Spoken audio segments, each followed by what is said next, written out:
There you go. And we're live. Hey, everyone. Welcome to Whiskey Charlie, the War Game Chat, our live show every month on YouTube. I'm Mo from Mo's Game Table, and joining me tonight are my co-hosts, everyone's favorite Gimp with the Limp, GimpyGamer, Nate Rogers. Nice to see you guys. And everybody's favorite guy from, what is that show again? No Enemies Here? Dan Pancaldi, the man from No Enemies Here, gives us all of our wargaming news. How's it going, Dan? Good. Thank you. Good. Thank you. That's it. Good. I'm sorry. I was waiting for the sorry. That's what I was waiting for. I'm sorry. And today we have a very special guest, Mr. Harold Buchanan, who is a not only a war game designer, but a very prolific podcaster as well. So thanks for joining us, Harold. Really appreciate having you on the show. Well, thank you guys for having me. I'm excited to be here, and I kind of feel like I'm on the I don't know what's it called, the Mount Rushmore of war games with you guys, and all our heads presented together. So very exciting. Hey, that's a good-looking young man there. There you go. He's How you getting doing, ready buddy? to go to bed, and he wanted to come say hello. Say good night. No, you got to just say good night. You Don't gotta hear you. wave. Good night. Good night. Good night. Okay, there you go. go to mommy. Yes, the camera works. Go to mommy. He just said something bad about Canada, I think. You know, Harold. He said, "Ain't sorry." Your voice. You're the Mel Torme of podcast, man. Oh yeah. Yeah. You're the Velvet absolutely. Fog. The Yes. velvet Yes. fog. I appreciate that. I'm glad Yes, you recognize it, absolutely. Dan. And I say that wholeheartedly. That's sweet of you to say that, and I appreciate it. I was telling Mo that I admire his sound quality and his voice. He does a nice job too. Yeah, it's all on the mic, man. It's all on the mic. You got to get right up on the mic. Shut up, Dan. I don't even have Say a it. Say it right now. Sorry. Sorry. But So- it's great having you on, Harold. We've been wanting to get you on, and thankfully now with everybody kind of stuck at home, we're trying to do a couple more extra shows. We're still nowhere near you though. 20 shows. Talk about that massive dump of podcasts you did. Yeah. Dump is a good word, Mo. I think. In a good way. In a good way. No, look, it's all about the people that I interview, and so my spring break just happened to coincide with the first week I was locked in, and so I just decided to reformat my show, do it in a way that was simple, and a way where I could interview a bunch of people in very short order and reduce the production. Right, as you guys know, right, part of the tyranny of doing these sorts of things is how much do you produce it after you record it, and which I love the live show for that reason, right? I mean, you guys just kind of you get what you end up doing live. Yeah. But I did that, and I just started talking to people, and it was awesome. And we set a few ground rules, right? We set the ground rules about we're not going to talk about the issues of the day. And I got to tell you, that was mostly therapy for me, because in the early days of this thing, I watched a ton of news. I watched my stock portfolio crash to the ground. Yeah. I watched absolutely, and I just read about how the Earth's fall, the world's coming to an end, and I watched plenty of news and CNN and Bloomberg and BBC, and all of them were just negative, and it took a toll on me, and so I just started talking about other stuff and recording it, right? So that's where it all came from, but Now, Harold. at the same time as I called around, I found some sadness, right? I found other people that are kind of dealing with this thing in their own ways, but I just realized how important it is in the midst of this sort of crisis, and something I'd never really thought about, but just to call a friend and offer them some words of encouragement and talk about something other than, right? Sure. The issues of the day. So I had a great time doing it. It was good fun. Well, Harold, you should stop watching American news and watch Canadian news. You're going to be happy. Yeah, I did, but I was tired of hearing about poutine and Sorry. I'll tell you, Harold, my wife and I actually started doing something similar. We call it the Quarantine Diaries, but it doesn't have anything to do with, like, our first show we kind of talked about it, but the rest of them, we just talk about whatever the hell's on our mind at the moment. Right. And it was just extra content to put out there so people who are stuck indoors have something else to listen to. And we let everyone know, like, hey, this is just us BSing about whatever the hell, we're thinking about. One time we were talking about relationships. Another time we've got one we're going to do ghost stories. And I forget what another one we did was, but we've just talked about, like, every little random topic just to try to uplift everybody, kind of put something positive out there instead of all the negativity. Yeah, absolutely. And Nate, you guys probably experienced the same thing. And by the way, I've seen your wife in the video. She's lovely and does a great job. She has a great personality. I don't know why I'm not on here with her instead of you punks. But She'll come in. She'll come in. She's delightful. But at the same time, you know, I found it to be therapeutic for myself, right? That just talking about this stuff can help change your mindset and talking about something other than the issues of the day. No, I fully get you. Because, all right, in my neighborhood, now I'm not trying to like talk about the stuff, but when people walk by, that's all they talk about. You know, what's going on or how depressed they are, how upset they are, and it's just like piling on the depression, and it just brings the mood down for everyone. Now, man, what else are you going to talk about now? I mean, what? War games. Canada. With who? With Canada. With Fifi across the street? Well, the thing is, it's just one of those things where it's become such a dominant topic, and it's understandable because it's on the news all the time, but you can't let the news dictate how your mindset is. And if you do, you're going to just go off a wall. So it's like, you know what? It is what it is. The virus is here. Everyone's been dealing with it, and we are dealing with it, and we're going to get through it, and we're going to move on, and life will return back to normal. You know, that's what you have to look forward to. Is you can't let the other stuff, you know, dictate your mindset. Yeah, and I've gotten to a place where I can absorb some news, and I want to. Right, I'm a news hound. I love to watch the news, and my stock portfolio, I bought like a madman when it came off, so I'm back to okay. So I'm going to survive. So that helps, right? And I think we kind of understand. We have a different perspective on this than we did at day one. So. Sure. Yeah, and I'm happy to talk about it here if you guys want to. As a matter of fact, I'm happy to give medical advice, and I'm not a doctor. Well, you know what? Did you stay at a Holiday Inn Express last night at least? That's right. Feeling fresh, though. Harold, as a matter of fact, my daughter, which is on the show right now, Celia. Hello, Celia. We were talking about you. Her name is Cece. Can everybody say hello, Cece? Hello, Hey, Cece. Thanks. And we were talking about you, Harold. And I said, Harold he's an investor, something. I don't know what your full title is. And she says she'd like to invest $2,000. Can you help her? Yeah, if she'll send it to me, I promise in 10 years that she'll make a nice profit. I'll tell you what, if she buys, 5 copies of Case Blue and holds on to them for another 5 years. That's true. There you go. You That's can't true. even get 5 copies. Yeah. Well, you might. You might. No way, you couldn't track it down. So that's why I said 5 for $2,000. It's going to cost you. You're talking about the news, Harold, and I found out something very strange here recently. My little boy, he'd actually got grounded from his tablet, so we had taken it away, and he was having to just watch his TV. And he, for some reason, is obsessed with Fox News. Like, he knows where the Disney Channel is, he knows where all the cartoon channels are, but every time we would come in, he would have it cut to Fox News. And his favorite is Tucker Carlson. He'll sit there, and he's 5 years old, and he'll sit there and just watch like he's enraptured. I don't get it, but more power to you, son. You know, the funny thing is, I can relate to that, not from experience personally, but firsthand experience, but I don't recall it. My parents told me I used to sit down in front of the television the same way with Walter Cronkite. Walter Cronkite would be on the news, and I'd be like, the guy's a legend, man. and I was like 2 years old, and I'd be like, and you're like, you didn't understand, but you know what it is? He probably has that perception that he's being talked to personally. And that's his tone. He's made that connection, you know? Yeah, absolutely. See that. Yeah. It's funny, Dan, that you mentioned that your daughter was is here. My nephew, Chip Buchanan, is here. I see him in the comments section. Well, how old's Chip?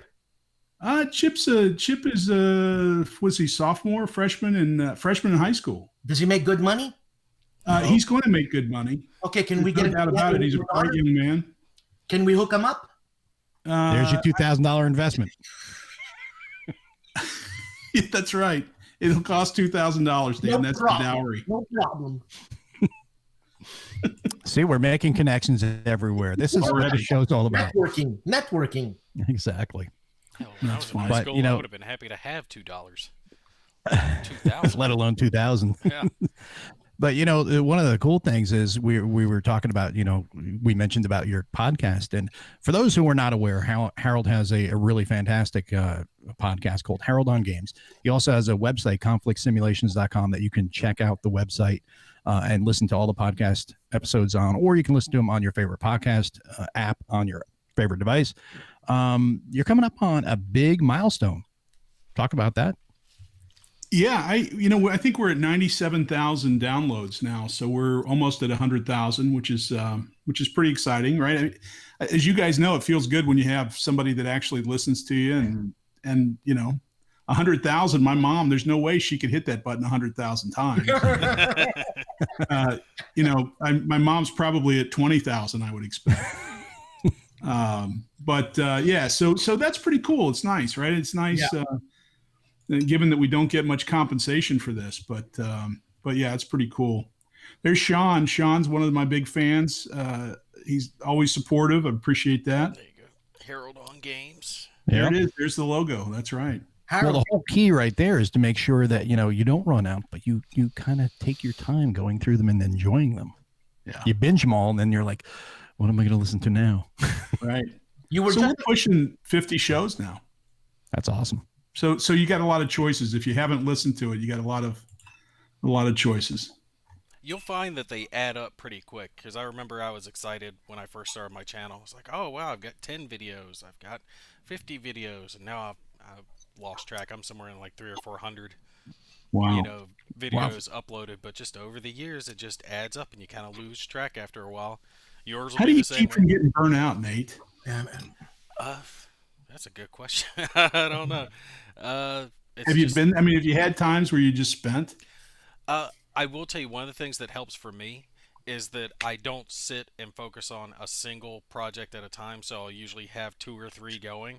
So if I don't want to play and film this game, I've got another one on a different table that I'll film instead. So usually I have at least 3 going, 3 different projects. So if I'm really just kind of burnt on one, I can switch to another and kind of freshen things up a little bit.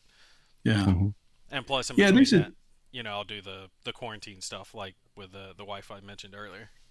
Yeah, that's fun.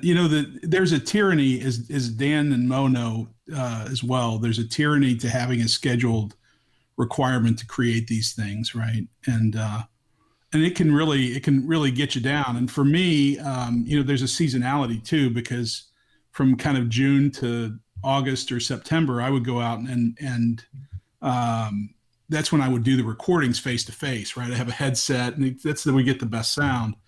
And that was nice, right? Because then I'd spend the next 6 months producing them. But I'm starting to rethink how I produce them and how much time I spend with all the cute music and transitions and stuff. I enjoy that part of it as well, and I like the way it sounds. But I think I can really I think I can improve my production and timeliness if I just stop producing it so much. Well, Harold, I'm curious. Can you run us through your equipment and how you produce stuff? Yeah, I can. As a matter of fact, how about a little show and tell, Dan? You up for that? Go. Yeah, I'm up for it. Go crazy.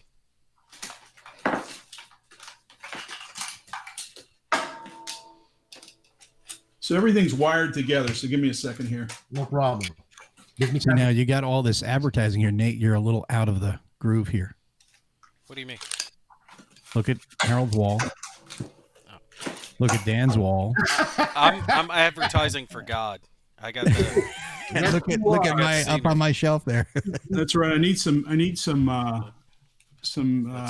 you go. Nice. Scenery. Amazon connection. So these are the headsets that I use. So Audio Technica. Okay. And just the quality of the mic's exceptional. It is. As I told you, I have a friend that did this for NPR, and she gave me, this is what she used, and so I replicated it and got 2 of those. And then I bought a Zoom 6. So let me show you what that is, what that looks like. John says your stuff's wired together. His wife must have been over there. So yeah. I guess apparently his wife must connect everything together. Plug together. So this is what I record everything on, right? So it's a remote mixer, right, in effect, but it you can record as much as you want on there, and then it comes with other microphones, but I just plug the headsets in there. And that's it. And I could plug 6 in if I wanted to. I've never wanted to, but so all your audio is recorded to that one object? Yeah, absolutely. And then you transfer it onto the PC to do your editing and Yeah, whatever. you got it. Okay. Yeah, you got it, Nate. I do that. That's what I record everything to there, and it's all you guys know as well that if you record two sets of audio and you do it on separate sources, that they don't match up, right? No. Yeah. And so you get this weird echo unless you spend a million hours trying to refine exactly where they should match. When I record everything, like if I recorded 4 channels to that, they would all be in sync. Mm-hmm. So I have no work to do. And then Mo, you were mentioning Audacity. I upload everything to Audacity and manage it there. And Audacity's free and just a fantastic program. Mm-hmm. And so that's what I do. And I prefer to do that face to face. So most of the pictures that you'll see on my website of recordings are face to face with somebody where we both have the headphones on and we're recording into that device. And it's a great. The audio is terrific. I love the high audio quality. Now the mics that you use is from the Zoom. The mic that I use is from that headset. That's in person. Okay. So you got 2 headsets, one for you, one for the interviewee. Mm-hmm. Yeah, but Dan, I prefer to do it face to face. Yeah. But this, the 5-packs that I've been doing those via Skype for the most part. And so the audio quality, in my opinion, sucks. I record my voice onto my Zoom. Oh, I thought you were talking about Zoom, different Zooms. You're correct. But when on these 5-packs, I've been doing recording my voice on my Zoom and the other party's voice in Audacity. Right. And then I have to match them up. And you've got the 2 audio files and you have to line that. No, that is so horrible. Yeah. I feel your pain on that one because I've tried Absolutely, that before. It's Nate. miserable. It is miserable Now, to try to do that. Now, I interviewed Liz Davidson, Nate, and she gave me a cool idea. And I don't know if you've ever done this, but if you at the start, if you'll be quiet and somebody claps, Mm-hmm. right? That was a revelation for me. I have a similar thing that I do, but since a lot of mine's all video, I will start the cameras and then cut on a light. So I'll have that light click. So I'll have a sound and the light coming on to give me an audio and a visual cue for all my different little levels. But yeah, that is a good idea to go with. Yeah. Everybody claps that way. You can match up that one. You stay quiet, clap, and you find that sharp sound in the waveform, and you just kind of overlay them and go from there. I'm learning. You're I knew right, that if though. I came to Mount Rushmore, you guys would teach me something. You're right to use the headphones because most of the headphones now have the the audio dampening stuff. So it's Noise canceling. Yeah, noise canceling. That's what I'm looking for. It's blocking out the other stuff, but it's picking up your stuff. So even if you're sitting there right next to the person wearing the headset, would especially cut that out. I had huge problems at WBC because I'd had the single mic, and even though we're just talking right to each other, it's picking up all that surround sound. Sure. Yeah. And also I think it makes conversation more intimate because you're literally in that direct connection with the other person, and you can hear what they're saying perfectly and they can hear what you're saying perfectly, and it makes the conversation quality increase in that regard. So it's a much better investment, I think, to do that. And your podcast is not only the quality of the guests that you've had on are fantastic, but the production is just amazing. Yes. I appreciate that. I've got a question, Harold. Where were you born? Where were you? I'm not willing to tell you that, Dan. No, where, not when. Where? You asked for my social security number earlier, and I'm not giving you that either. Hey, who's this? Well, Jeff like he's Buchanan. going down a Ask list. Harold about Civil War memorabilia. That's my brother, and he's trying to start trouble. Is there any way we can kick him off this? Can we kick him out of YouTube? So he's talking about the uniform you wore while you were there, right? That's right. That's right. Okay, I've got another question. Another question. What's the last word of your social security number? So, I mean, Harold, I know you play guitar, right? Yes. And you own a couple of guitars, right? 6. All right, then. Wow. And are they all the same mark, your guitars? No, they're different. And I can play all 6 at the same time, and on another show I'll share that. Yeah, please do. But here we go. This is the Butte. Well, that's a fine-looking guitar, Harold. Thank you, Dan. Now, what music do you gravitate towards? Are you a folk guy when you play your guitar? Or you just play Bob Dylan. That's all I do is Bob Dylan stuff. Seriously? No, I'm just kidding. I can't stand Bob Dylan. No, I like classic rock. So Zeppelin. But you know what I've been working on recently is there's so much good stuff that I've overlooked my entire life on Metallica. Oh, There's yes, so much Metallica's good great. acoustic stuff in Metallica. Oh, you're just now catching on to Metallica? Oh, I mean, that's what you practice on acoustic? I have been, yeah. I do all kinds of stuff, Dan. You'd be surprised. No, I want to know. Yeah. No, I do all sorts of things. So Sean's trying to help you out here. A Taylor fan? You're not a Carole King fan? You don't do that folky stuff, man? Sean's going to ask for my favorite sports team in a minute. So when I had my own business and I was running a hedge fund, I had a partner that was wonderful, and he and I worked together on stuff. And but you're managing these accounts, and we ran $1 billion at the peak of the hedge fund. So you're taking care of a lot of people's money, and you're worried about it, right? So we had one of our guys was trying to get into an account because my partner wasn't around. And he said, I don't know if I should do this. He said, they just asked me what my partner's favorite sports team is. Now, of course, it's the LA Lakers, right? And so you can't hide it. It wasn't a very good security question. Mother's maiden name is much better. Yeah. Is it bad? I can't spell my mother's maiden name. Oh, wow. It's a German name. I've never been able to remember how to spell that damn thing. Jones or Smith or something, isn't it? No. Oh, Robert Carroll is here instead of fighting through inclement weather. Robert, thank you. I appreciate that. I'm going to guess right now that Robert is up in Delaware, Oklahoma area, because that's what I'm looking at on my radar here, because they've got storms running through their area. We're going to get a derecho later, so there'll be a big windstorm here. Stay safe, Robert. Yeah, stay safe, you, buddy. Yeah, we're going to give away a tank duel. Yes, we are. To somebody here. Not going to give it to my brother because he's creating problems for us, but we'll give it at random to somebody. So Mo, if you would pick somebody at random after this is over, I would appreciate it. And if we can find them, I'd be happy to send them a tank duel. Yeah, no, we'll pick one here. We'll actually do it during the show at some point here. Oh, there you go. And that way, I'll give the contact information so that way they can get. I didn't want to give you another task during the show. I know you're pretty busy. And then you have the mute button to mute Dan too, right?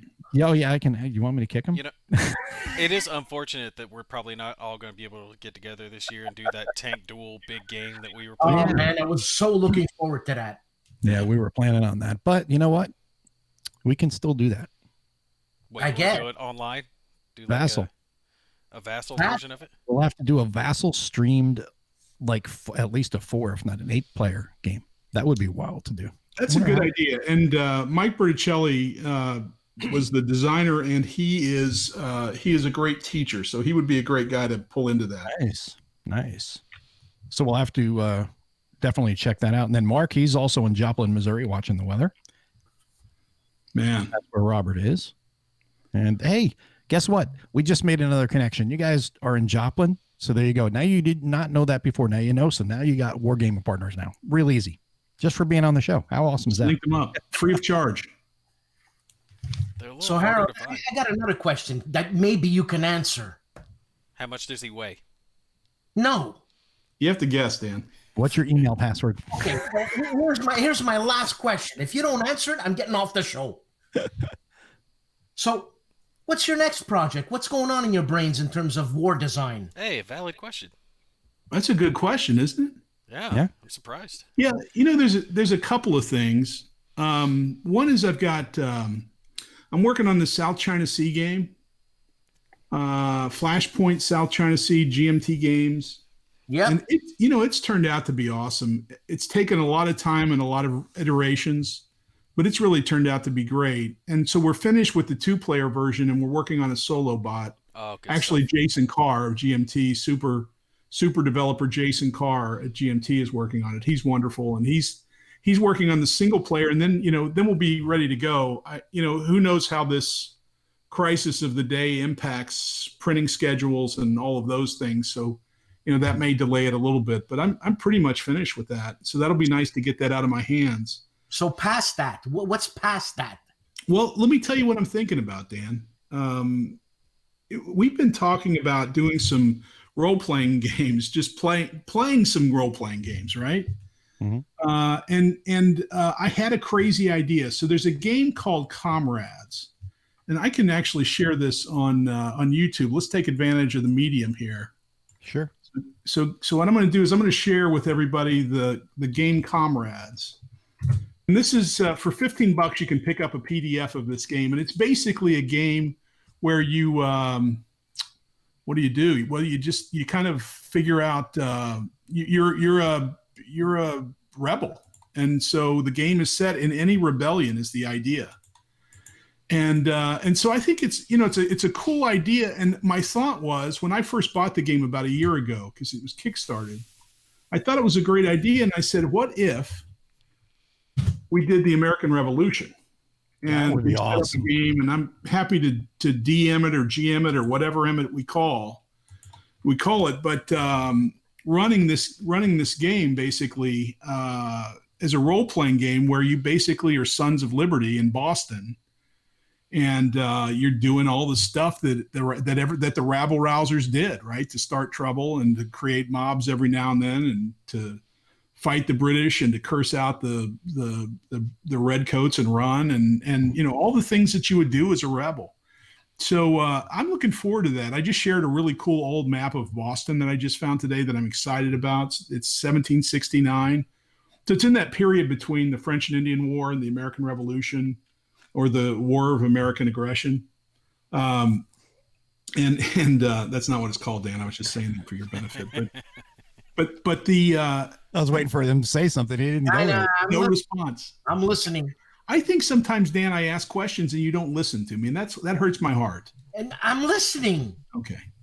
So the idea is to put together a game where you're, that sort of thing, right? You're Sons of Liberty and you're in Boston and you're in that funky environment and you're trying to figure out how to get the country fired up to do something and take some action and get out. And so that's one thing I'm excited about.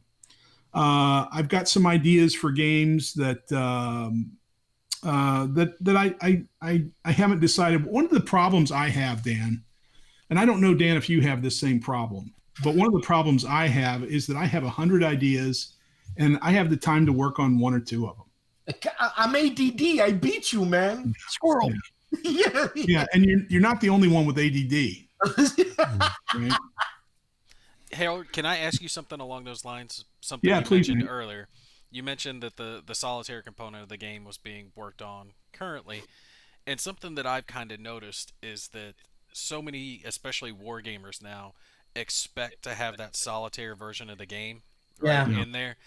And I think a lot of developers and designers are trying to maybe shoehorn in solitaire gameplay that may not be warranted for the game itself. I mean, you kind of agree with that they're pushing it because people want it and they expect it, but it isn't necessarily the best for the game itself because the game might not be conducive to solitaire play. Yeah, I agree. So we're stuck in this weird loop, right, where the game designers want to sell more games, and we have people that want to play games. There's Mike Berticelli, the designer of Tank Duel. We were just talking about him. That's right. Now Mike's going to set that game up for us. I think he's a wonderful teacher. He'd be great to. Nice. So we there's a weird thing going on, right? It's a weird loop where we want to sell more games. There clearly is a segment of the population that either because they have to or they choose not to sit around each other and play games, want to play solo. And so you see an explosion of games that have a solo component. But most of them, as you said, are bolted on after the game's designed, right? They're an afterthought. And so, I think in Coin, that's been the case, and actually so much so that a separate designer does a lot of the solo work, the solo design work in Coin. And so you see that difference, but we're starting to see in Coin, especially with Bruce Mansfield's work, where he did the solo and the game. He actually thought about it as he was designing the game and made the game simpler in certain ways to make it more soloable. So that's the first time we're seeing that in Coin. Then you've got designers like John Butterfield, who's never done a Coin game, right? And John Butterfield, when he starts a game, he starts it as a solo game, right? I mean, his first design. So anything you touch that's John Butterfield that has a solo component is brilliantly thought out, right? It's the way that you want it to be. If you play it. Yeah, some of my favorite games are Butterfield games. Yeah. No offense to present company, but I mean, the man does excellent work. Look, you gotta pay him his respects because he's awesome. Yeah, He's awesome. Enemy Action Ardennes. I mean, that's right there at the top of my list. 3 games in one. And that's a solo game that you could play 2-player if you wanted. Right. Yeah. As opposed to this other stuff that's 2-player, but you can play solo if you wanted. And I'm not trying to hate on Mike or anything, but I kind of felt that way with Tank Duel, that the solitaire component was tacked on afterwards. And the thing is I do have the mixed feelings about it, because I, who play solitaire constantly and would not have got the game otherwise, appreciate the solitaire component. But after playing the game, I'm like, yeah, this game is absolutely designed and structured and perfect for multiplayer play. Right. You know, it's that game. But I appreciate the effort that they took putting it there. Like I always say, it's a war gamer's party game is what it is, really. Exactly. That's what I think it is. I think to get the most out of Tank Duel, you play it with 4 or 6 other people. And so what Mike did was he created a solo bot that allows people that choose to play it solo, either because they want to learn or that's in their environment. But the best experience is 4 or 6 people around the table yelling at each other and laughing. Yeah. It's kind of like sex. You know, you can do it by yourself, but you really need a partner. Yeah, absolutely, Dan. We're okay with that too. I'll keep the rest of the show above Bill. So Dean says more AMREV games, changing the subject. No, but Dean's saying more AMREV games. So anything expected aside from that RPG you were talking about? Right. Anything else that you're thinking about with the American Revolution? Well, there are a couple of things that are in my mind, but once again, what's the priority? I have to answer it, and I don't think I can. But Campaigns of 1777, that was a Decision Games release this past, I guess it was at the end of last year. Yeah. So Strategy and Tactics 316. Once again, I like it because it's biblical. There you go. Very nice. Thank you, Mo. I appreciate that. So that game was a lot of fun to make, and I could do that on the Southern campaign. And I've talked a little bit with Gene at GMT, and they're interested if I decide to make it. I probably wouldn't do that with Decision. And then there's another game that's in my head related to the American Revolution. And that is that before the American Revolution, right? And I was talking about the role-playing game, but there's a lot of chaos coming out of the French and Indian War on the way to the American Revolution. And if you were in business in any way, whether you were shipping or you were a merchant or you were in the rum trade or whatever, and you were in Boston, you had to balance a lot of different things, right? I mean, you had sometimes dual loyalties. Who do you pick? Who do you side with? And I thought, what a cool game it would be if players could basically operate as if they were merchants of some kind in Boston, and they were trying to walk that fine line, right? Of not pissing off the British, but also not pissing off the Patriots. True. And trading, and there were tons of black market goods. Tea was a black market good for a long time. Oh, I didn't even realize I argue that tea is what actually solidified the Americans in the American Revolution. There were tons of agreements not to import, non-import agreements, so that the colonists wouldn't bring in British goods of certain kind with certain taxes. But side deals everywhere and money flowing around. It just sounds like a really sleazy game, Harold. That's what I love, Dan. It sounds like a almost like a mafia game, or like a Sopranos type of thing in the Revolution setting. And I think it sounds really intriguing. It's because you really do have to balance. Okay, I need to eat, I need to pay bills. You know, I need to make money, but I need to not piss these guys off, not piss these guys off, you know. I like I love games like PAX Premier is really hot now, right? But before that, Porfiriana, where you decide how you want to be aligned during the game. And, you know, you may receive a benefit or you may pay a price for the wrong alignment at any point in time. And frankly, in the middle of the game, if you decide it's better to align with the British, you do it, right? You just change. And that universe, that environment where the target moves and you have to adjust your game so that you can't sit down and have a strategy and then execute it because the world changes in the middle of the game. Yeah. There's Ken T. Ken T's working on People Power.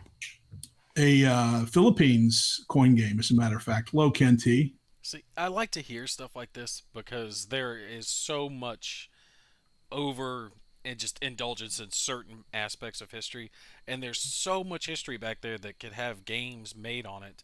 But how many games do we have about the Normandy beach landings or Right. the Eastern Front or whatever those aspects? You know what I'm talking about. There's so many games about those very few subjects and very few games about all this other history, and there's a buttload of it. I think I want to. Well, that's where a guy like David Thompson fits in perfectly. He's like, let's see. Oh, wait, the Boy Scouts were in a fight against the, whoever in 1961. We're going to make a game out of it. It's like no one knows about it until he does a game on it. And it's like, oh, cool. I didn't even know anything about this, It's not even just that. Brilliant. It's not even just that part of history. The guy does great with stuff that he just thinks up off the top of his head with For What Remains. Sure. Excellent game. I think wargamers do not give enough attention to those fantasy sci-fi type games that have their own backstory, and he created the fluff for it, and I was actually reading the fluff going, okay, I want you to flesh this out, I want to know what happens. Wow. But he was really good at that. I'm looking forward to the production copy of that. I'm waiting to see this copy. I think we need to talk to GMT about this. This sounds really intriguing. Joe Bestfriend says he's designing a State of Siege game, style game, about a man trapped in his house with his wife and 2 college-age daughters during a lockdown. Yeah. Joe, like you, I'm probably living that right now, and that sounds horrifying. And that's exactly what John said. He says the horror. Oh, it is. But yeah, no, that sounds really cool. I like the idea, like you're saying, going back to RPG. I'm not a big RPG guy myself. I've played some in the past. I like them, but I really do like the setting you're talking about. That would be really, really interesting to explore. Yep. Yeah. A lot of back alley stuff happening there. And you could do that with any part of history. Remember, Mo, we talked about a kind of fleshed out version of Ambush where you had control of a single soldier and you kind of walked him through all the different things that could happen, and he could level up or die or be promoted or whatever. Yeah, same principle that I assume Harold's talking about with that one. Yeah. Well, yeah, absolutely. Go ahead, Dan. Sorry. There's a game one of Napoleon's grognards. I don't know who does it, but it's like an RPG. You level up. You have love interests. You duel with, what's that game called, man? I could have told you if you hadn't asked. Yeah. Shit. Google Waterloo? It might be set in Waterloo. It's. I can't remember. I know what you're talking about. It's a card game, isn't it? I think so. Does anybody in chat know that game? If anybody in chat knows the game, Dan will give you his undying gratitude. It's not really a card game. It's got like player aids. Yeah, but it's got cards. I think if I remember correctly, it was like a couple of decks in it. Legion of Honor. That's Legion it. of Honor. Yeah, it's on my Amazon wish list to get, like with all the other hundreds of games that I've picked out that I haven't been able to get yet. But yeah, that one was one of those. Now, we'll come back to some war game design here in a second, but I do want to step out just a second because we do have someone bringing up a question here. Nick was asking about what's up with SD HistCon this year, because for those who don't know it, Harold runs the SD Historical Games Convention in San Diego every year around in the November timeframe around Veterans Weekend. So what's the status, do you think, right now? At least what's the latest? Well, look, the con business is going to be odd this summer for obvious reasons. The big conventions, I think there's a lot of confusion about the business of conventions, and my convention is tiny relative to an Origins or Gen Con. But those big conventions, they know they're not going to have their conventions, but they can't call it now. Yeah. There's a clause in the contract that we refer to as force majeure, act of God. And Dan, you probably understood that because I think it's Latinish French. But the idea is that you have the right to get your deposit back. You get your deposit back if by some act of God you can't perform. Right? They can't perform. They can't allow you in that thing. And the idea was that if there's an earthquake and the convention center falls, they can't provide the convention center, so you get your deposit back and nobody can sue anybody, right? So imagine Gen Con or Origins have made these massive deposits for space. And if they can't cancel now, they have to act like they're going to go through with it. Now, at some point in Ohio or Indiana, the governors will say, we're not going to have gatherings of more than 50 people for the rest of the year, or whatever it is, or maybe 30 days at a time. As soon as that happens, then Gen Con and Origins attorneys will write a little letter and say, looks like force majeure, we're out, give us our deposits back. And then they'll call it off. But until we get close, they can't. Now I have a similar situation, but I put in a small deposit for the San Diego Historical Games Convention. But over time, I have to put bigger deposits to pay for it. And as time passes, I'm going to have basically $10,000 at risk if I keep waiting and putting my deposits in. So I can't play this game like Origins and Gen Con are. I'm at $10,000 risk if I wait.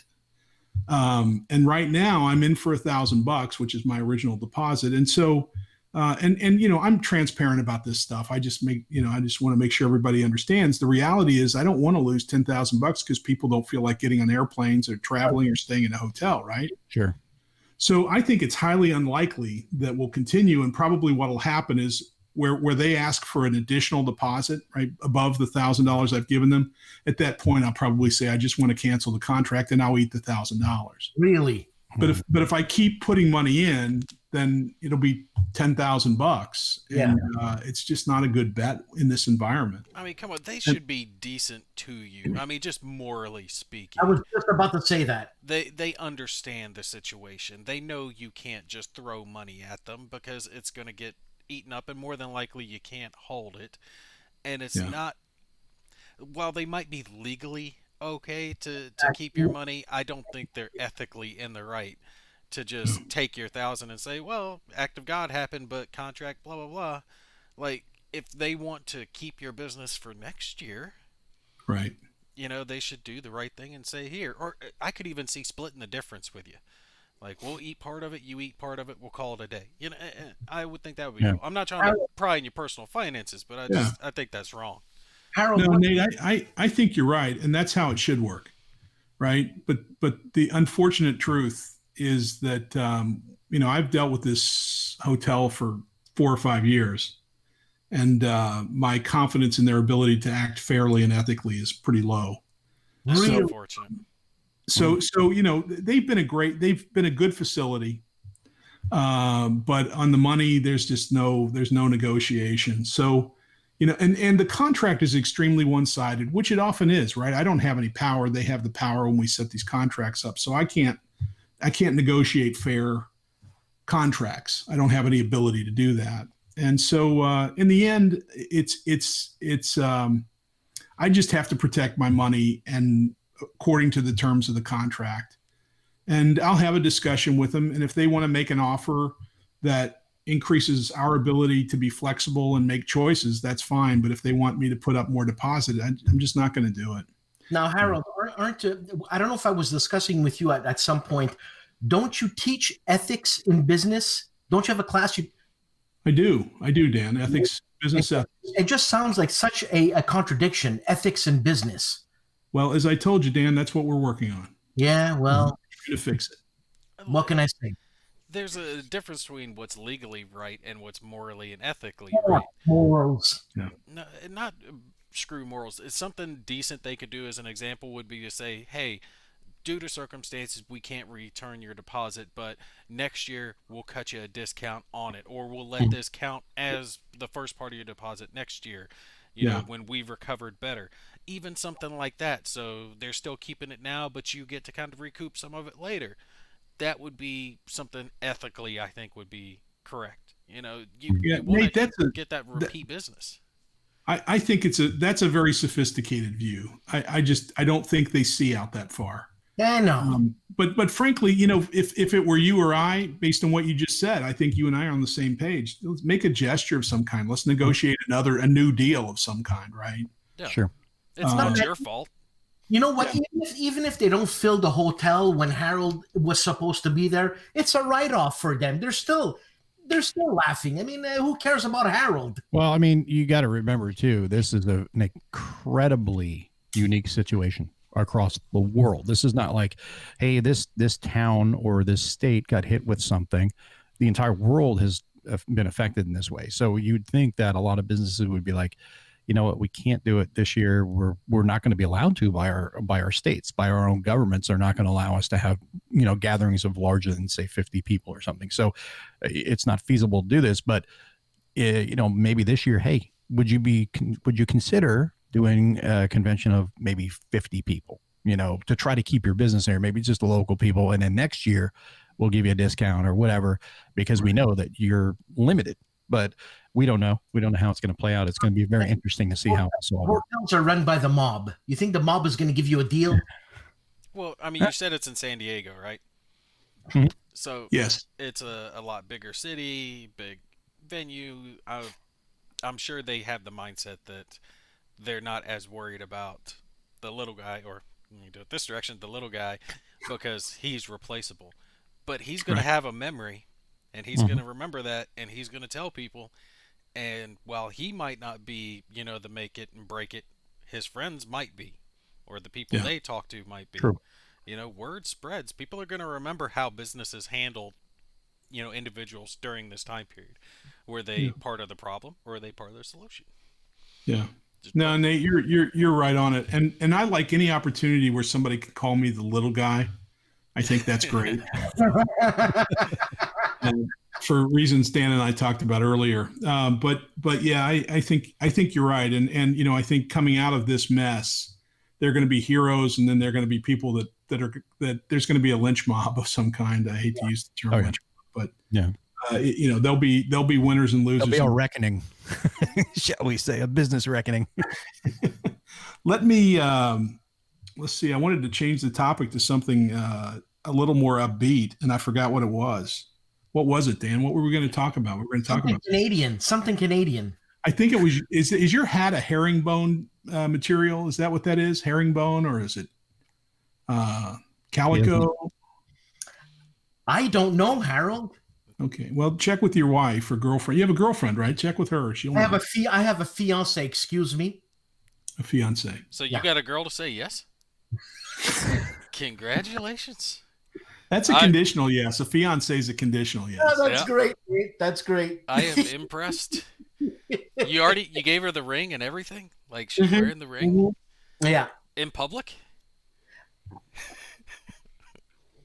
I don't remember. It's just too easy, man. I was just poking at you a little bit. Now, I do have a question for you on, you know, the Flashpoint South China Sea. Yes. You said it's pretty much done at this point, but with the current situation, you know, that's constantly evolving with China, and not only the current, you know, virus thing, but there's always talk about, you know, hey, the Americans right now, the Navy, with everyone being sick on some of these ships, will the Chinese get a little frisky in the South China Sea, make any moves to Taiwan? Have you thought about maybe adding anything or changing anything that you currently have in the game to reflect the current status of what's going on in the world? Yeah, you know, I did add a pandemic card, and the question is, who does it benefit, right? Who gets the benefit of the card, the Chinese, or the U.S.? And I don't, you know, it's not clear. Some days I think it's the U.S. and some days I think it's China. But you know, I think the tough part about doing a game like this is that it's such a hot topic. It's changing all the time, right? So I think there'll be updates. I think that we'll probably make updates later. It just depends on how much people are interested in the system and how they like it. I'm excited about it. Other people are excited about it, but it doesn't matter. It depends on how people enjoy it when they play it. So we'll see. But Now, hopefully, that's the one that's just completely card driven, right? Yes. Yeah. There's a map and it's got blocks, but it's Cards and more cubes. cards. Yeah. It was the sequel or the spinoff from Breaking the Chains. Is that the one I'm thinking of? No. Well, no. You're thinking of the other South China Sea game from Compass. This is going to be one of those lunchtime series games. Yeah. Like Fort Sumter. So Nate, you should be able to play it you should be able to play it in 20 minutes, call it 45 minutes for Dan. But, I think it's the kind of game that you'll be able to get through quickly. So South China Seas is like a lunchtime game, Harold. Yes. Yeah. Okay. I'm looking forward So to checking we've been that one playing out. it, I actually, the more experience you have, the longer you take just pondering the terrible Right. tough choices. But you can easily play it in 30 minutes and we get play times under that. So Well, I have to buy it. there you go. I love it, Dan. Yeah, we're going to get you a promotional copy of the next printing of South China Sea. No, you don't have to do that. Okay. I know I don't have to. I appreciate that though. But Dan, I wanted to bring up, there was something I wanted to talk about. And I wish Volko was here. I don't see him in the chat. Probably because we kicked him out last time because he was causing trouble. Remember that? Yeah. But Dan, you had a podcast with Volko, and it has one of my favorite series of questions and discussions of any. And it wasn't a podcast; it was a live feed from YouTube, right? I don't. And you got into an argument with Volko about how to track down somebody, right? Okay. And I'm just going to remind you that he works for an organization that tracked down Che Guevara and killed him, that tracked down bin Laden and killed him, Those are just names. and then equipped the Mexican police and government to find El Chapo twice. And you were skeptical about his process. You were saying that doesn't work, Volko. And then my favorite part was at the end. You said, "I'd just snipe him. I'd snipe him. I'd snipe him." And they're also known for, they're going to be known for the group that also catches Duce. So No, but it's look. You have to understand my mindset. I'm There's a method to this madness. well. The there thing, is. we here in Canada, in this vast land, we don't meet many military people who work for the CSIS, that's our CIA, I guess, or our FBI. I don't even know what it is. You see what I'm saying? Yeah. So when someone comes up to me and says, "Yeah, I teach at the CIA," and he's all cute and like Volko, all bouncy and cute, it's like, Volko bouncy and cute. yeah, he's bouncy and cute. And it's like, what are you kidding me? You work for the CIA? Come on, you slap him on the shoulder. This and that. But no, this guy's serious. And the thing is that I remember once when I was ribbing Volko about the CIA, and Volko says, "I'm retired." And I'm like, come on, it's like the mob. You're never retired from the CIA. Harold emails me, "Can you shut up?" Dan, I got a question. When you say you're gonna just snipe them, do you have a lot of experience with the sniper rifles there, buddy? You're picking off a lot of Call people of at Duty. a few hundred I yards. won't divulge my secrets. I'm like Volko. He's played Call of Duty, so he's figuring he can count on the kill streak. That's right. He's got the practice. That was so good. I enjoyed that, Dan. Thank you for. No, thank you, Harold. Then we have a question here. A question from Joachim Kehoe. A question for Harold. Who would you most like to interview for next for Harold on Games? Well, there are a handful of people that I've talked about interviewing. David Doctor, who did Guns, Dice, and Butter, is a great. Right, it's a great podcast, and it had a big influence on me. And so he and I have exchanged emails. I'd like to interview him.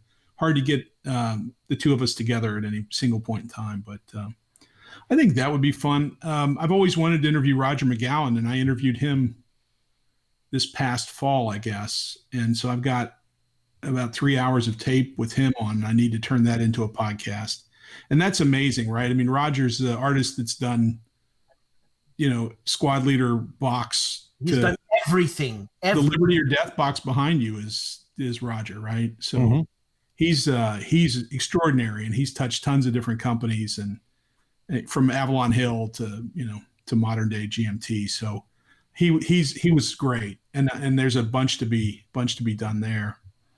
And I'm always trying to break out, right? I'm trying to find something different that isn't just the people that we see all the time on these podcasts and see in podcasts, right? That makes sense. Like what we listen to on these podcasts. So people that are different, people that have different jobs. I interviewed a couple of game store owners. I've enjoyed that, and that was kind of an interesting angle. But I think there's all kinds of different angles to this that we should approach. Now, Harold, your 3-hour interview with Roger B. McGowan, are you planning on like breaking that down to 1 hour, or are you going to leave it 3 hours or make 2 parts kind of thing? Yeah, Dan, I think it'll be 2 parts. But that only takes us through like 1980. So I think there's probably another. I think it's a 4-parter. That's awesome. That's just that's history. That for me, that's history, man. Yeah, no, he is history, and it was editor of Fire and Movement. He's editor of C3I magazine. He's all over it. So I'd like to do that. I'd also like to do some things that are themed around not individuals but companies. I'd like to do a 2 or 3 part, 4-parter on SPI, one on Avalon Hill, Game Designer Workshop, and a number of companies that we're all interested in. It'd be nice to hear their story. Yeah. So what, you would just talk to like the owner and maybe some of their designers or developers? Yeah. I'd probably I'd try to start with founders, and then just talk to the key people that have either designed for them or run the company over time. That's not a bad idea, because you really don't hear from those people very much. Mm-hmm. I mean, you get Gene stuff when he puts out his newsletter, which is appreciated because not a whole lot of companies do that. But you don't hear about as much of the behind the scenes stuff. You know what I mean? So that would be an interesting aspect to cover. Good. Yeah, I'd like to do more of that. I think that could be fun. And Harold, I love Gene's email. Right. I mean, you talk about transparent. He lays it out. Lays it there. Yeah. And I was going to ask Harold, how far does Gene go back with the Jim Dunnigans and all that, with the Roger B. McGowans? Is he there? Well, yeah, I think so. I think he was a young man during the later stages of Avalon Hill and SPI, but he was a big part of it. Okay, very interesting. He was in the hobby at the time, but he's got, Gene's got a bunch of awards. He's got some of those. What's the old war game award? What was it called? Charles S. Roberts. Charles S. Roberts. Yeah. He's got a bunch of Charles S. Roberts from the 90s, mm-hmm. and so he's got serious design chops that we just don't see that much anymore. Hopefully, we'll see with Mr. President, right? I know that'd be excellent, but he's got some real street cred. Yeah, he's a hard guy to nail down. Yeah. Well, have you heard my podcast with him? Yes, I heard. Yeah, you guys were eating bacon. Yeah, we had breakfast. I know. He said his omelet, his scrambled eggs recipe came from Richard Berg. And I told him I was skeptical because it didn't have any random events. And Jochen has another question. He says, question for everyone. Do you think there is a future place for war games in a connected augmented reality space? That's interesting. I don't even understand the question. Does he mean like VR? Where's it going? Just the internet? Well, I think if you have like an augmented reality space, you have VR, and then you also have everybody's got their phones. Everyone's got connected on their phones. And could you have a war game that was like in a persistent type universe where people came in? This is at least what I'm taking from it, where people would go in and out of a game. It would be like kind of a constant game or a long game where people can play on their phone, on their computer, on their laptop, whatever. I've often thought that it would be fun to have, instead of Pokemon Go, you basically had, as you drove down the road, there would be some improved position with guys firing machine guns out of it, right? That's great. Nice. That's great. I love it. You're laughing at me, Dan, but I think this is a business. I think it's great. I'm telling you, it's great. We're doing a convoy in San Diego. I know Harold's behind me. Here, I'm going to set an ambush on this little rise over here because he's never going to see it coming. And then as he goes by, it's like his phone goes off. You're being ambushed. What do you do? You just swerve the car from the highway, you know? Yeah, just a slight liability issue. A lot Exactly. of war No, gamers goes into veterans, immediate action right there on I-5. Yeah, they might have been shot at before. Well, Seeing yeah, it coming at them while they're driving might be a Oh, flashback. man. I have such a story that makes me look like an idiot. But like I said, I don't know much about this war stuff, the reality of it. So if I can take 2 minutes and tell you the story. Minute 30. Okay. Anyways, I was working out with this guy because I used to work out, right? And this guy was he's a mercenary type of guy. He's Israeli soldier, whatever, right?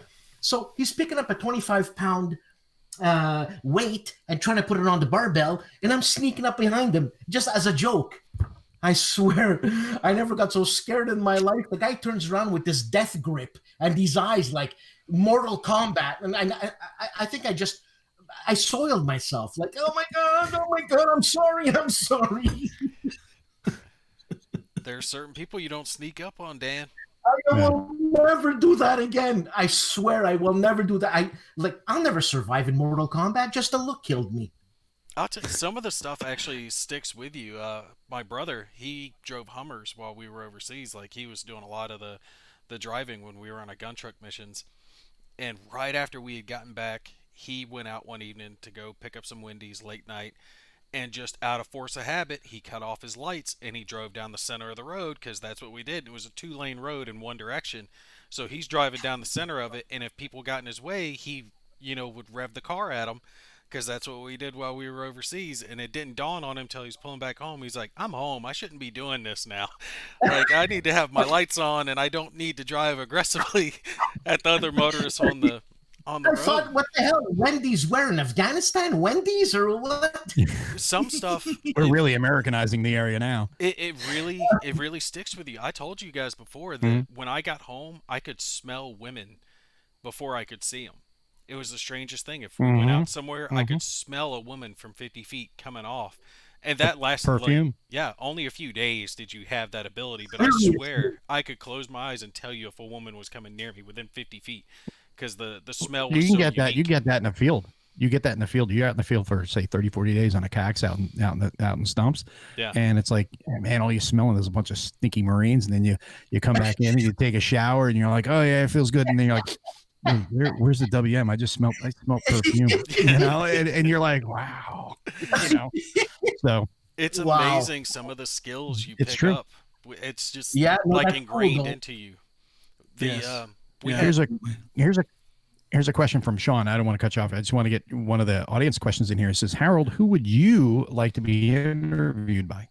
Whiskey Charley. Well, that's right. Mission accomplished. We've already checked that box, right? So we got Dan, Mo, and Nate. No, it's a great question. One I'd have to think about a little bit if I can cop out. American Life. Who's the dude that does This American Life? It's one of the podcasts I love the most. But the principal that does that for that Chicago PBS station, somebody will think of it here, I'm sure. Or Google it. That's what I want to do. He's good, and he's just a really bright guy, and it's thoughtful and interesting. Ira Jeffrey Glass. Is it Ira Glass? Ira Glass, yep. Yeah. Ira Jeffrey Glass. So I don't. He would never touch us because of our hobby, and it has the word war in it, which I'm sure he thinks is terrible. But so his politics wouldn't necessarily match with what we do. But I think that would be interesting. But Nate. It's interesting to hear you and Mo talk about and thank both of you for your service. And it really it makes me feel silly a little bit, right?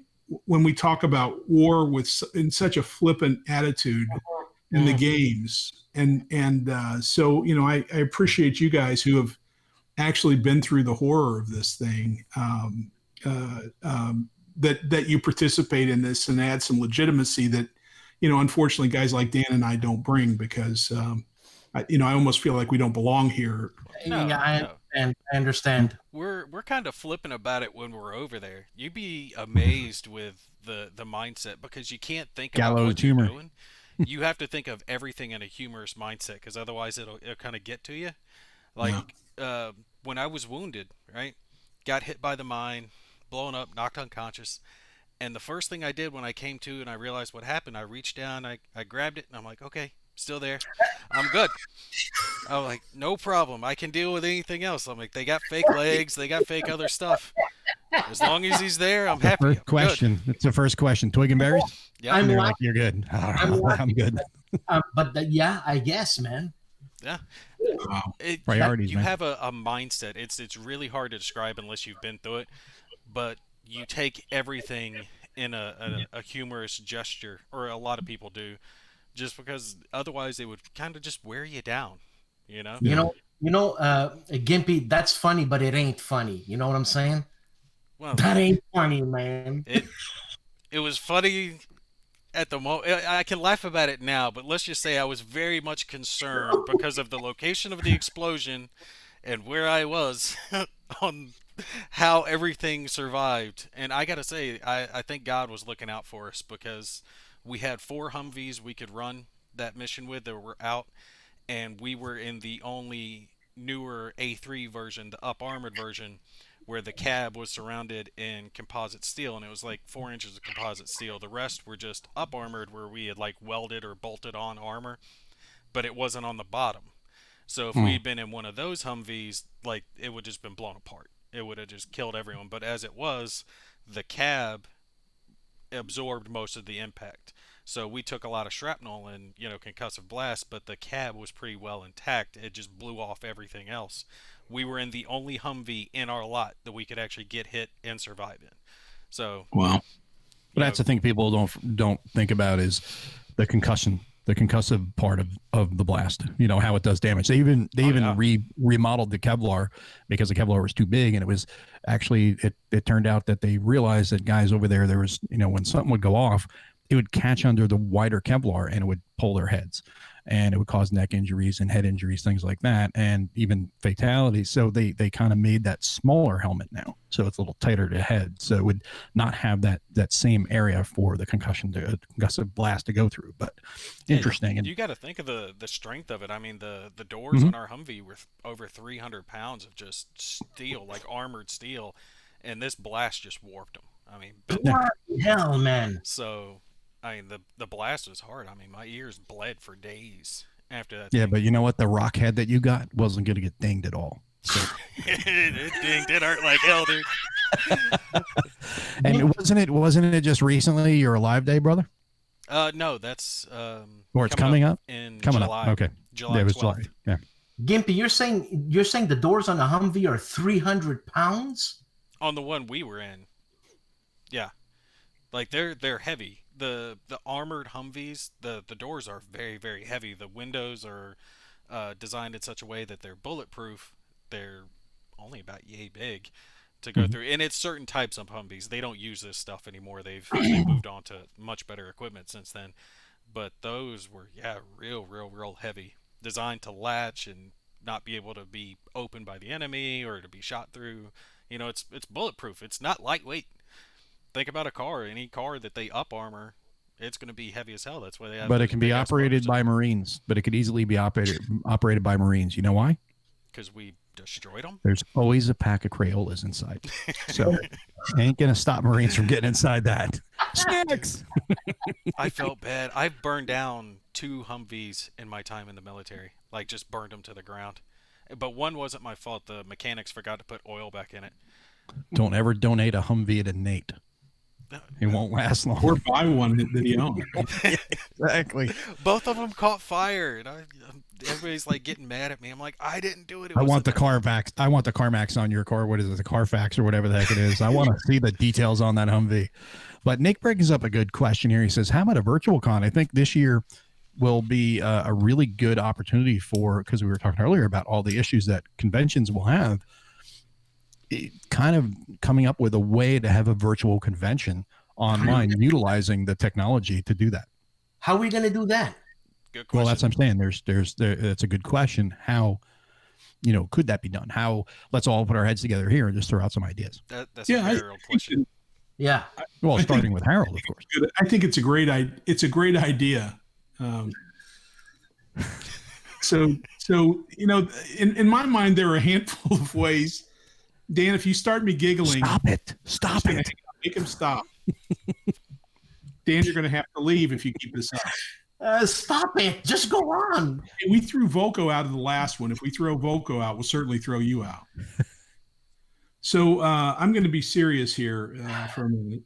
I think that we could run little tournaments, right? Or even not even a tournament, just round robin playing opportunities, right? Where people can match and play on Vassal, or if you let me call Twilight Struggle a war game, we could play that on iOS or Steam. I mean, now with Labyrinth, I mean, there's a bunch of games, right, that I would call war games that are now on Steam or iOS. Mm-hmm. It's going to take it would take a lot of people, right? So we would have to have somebody run each little event and organize and administer and make rulings. It wouldn't have to all happen in one day or even a weekend, right? It could happen over the course of a couple. I'm sure we could get prize support from the game companies, which are also generous for that kind of thing. Actually, maybe we do it and we charge a little bit and we give the money to a charity, right? Mm-hmm. A Wounded Warrior or something that fits the heart of the two guys on this podcast or on this video that have actually paid a price. I think then there's the other thing we could do is we could do some Zoom seminars. Right. Imagine a seminar where you've got Uwe Eichert for a half hour or 45 minutes and people can ask him questions. And then you've got, Gene Billingsley and Doc Cummins after that, and Volko and Mark Herman and John Butterfield and Dan Pancaldi, right? All those people so we could have it 12 hours. I would sit and watch 12 hours of Zoom meetings of all those people except for Dan. We should do it. I think that there are a lot of different angles that you could take to it. I fear I'm an organizer by nature, but I always get into stuff that I shouldn't, and then end up spending my entire life organizing it. But I think if we had a group of people that were interested, I think we could probably figure out a way to break it up into pieces and make something happen, and maybe even make some money for charity too. I think the convention, the Zoom meeting type of thing would be really interesting, having seminars. And I think just doing stuff like this, having people doing shows and doing live plays in groups like this would be fun too. And, just bring people in, if we can have like a bigger show where it's like, okay, not 4 or 6, maybe we have a spot for 20, and then we can have a bunch of people hang out and just kind of talk or have fun and just relax and kind of adjust to our new normal a little bit and still continue on with gaming the way we've done for years. A little virtual round table. Sure. Like we did previously, that could work. Mm-hmm. Well, the great thing about, there are going to be really good things that come out of this pandemic. These pandemics through history have changed things dramatically, many for the worse, but advanced the way we do stuff. And I think this show, I think, is a testament to that, right? That we're using technologies now that we wouldn't have messed with too much 6 months ago or a year ago. And so I'm excited about the potential for more video and live. And I love what you guys do. I watch them and I cuss at you. I don't type anything, but I usually cuss at somebody during the podcast or during the show. What was it that Kev was doing with his sniper game? We were talking about that a little bit the other night. He was running a live game. He was basically, the old sniper game. He had that down on the table, cameras on it. And he's like, okay, here are the pieces. And all right, give me an order to do with this guy here. What do you want to do, guys? And he just had people do it. And that's when I said, what we should do is do that, but assign a counter for each person that's in the chat. If we have, anybody that wants to participate ahead of time, you say, okay, you're going to have this counter, you're going to have this counter. So when you make that decision that is your virtual counterpart, that's your avatar in the game. So when you make that decision, if you die, you're out, so it kind of puts you, gives you a little skin in the game. Mm-hmm. So you're kind of playing it a little bit. You're thinking through it a little bit more. Obviously, it's not going to be like a 2-hour game. It'll be like an hour game or something. But I think it'd be kind of fun, and it would be an interactive way of having people play from all around the world pretty easy. Yeah. The thing is, I think we could do it. Like, we've got the technology, we've got, all that stuff, the ability to pull it off. It's the person who's heading it up has to be big enough and coordinated enough to actually get all the associated parties involved and willing to participate in whatever's cooked up. So it would have to be the right person, I think, Yeah. would make or break it. I'm out. Yeah. Dan? I think. No. Well, I Or think Dan? it's a group of people. I would obviously take a group of people. It couldn't be just all on one person, because if you're going to talk technology, that's different than talking getting a hotel. Yeah. And getting a ballroom. That's not that it's easy, but it's easier for one or two people to coordinate that than it is to actually try to coordinate multiple technologies. That would take a group of people. Yeah, you're right that it would be multiple people involved in it, but no matter how high you go up, eventually you find one person. Sure. It would have to be like the head, the face of it. And whoever that person is would have to be like Johnny on the spot to really pull off something good and tremendous like we're talking about. I'd help out though. So if we Harold, you seem to be nodding in agreement. Are you volunteering for something like this? Dan, I haven't volunteered for anything. He gets voluntold. I think it's a great idea, and I think it could be fun, and I think we could put some parameters around it that would make it fun. I mean, I just have a million ideas now that you guys are mentioning it. The key is to get a team of people that are willing to do all the hard work, right? That's necessary for each of the components. Yeah.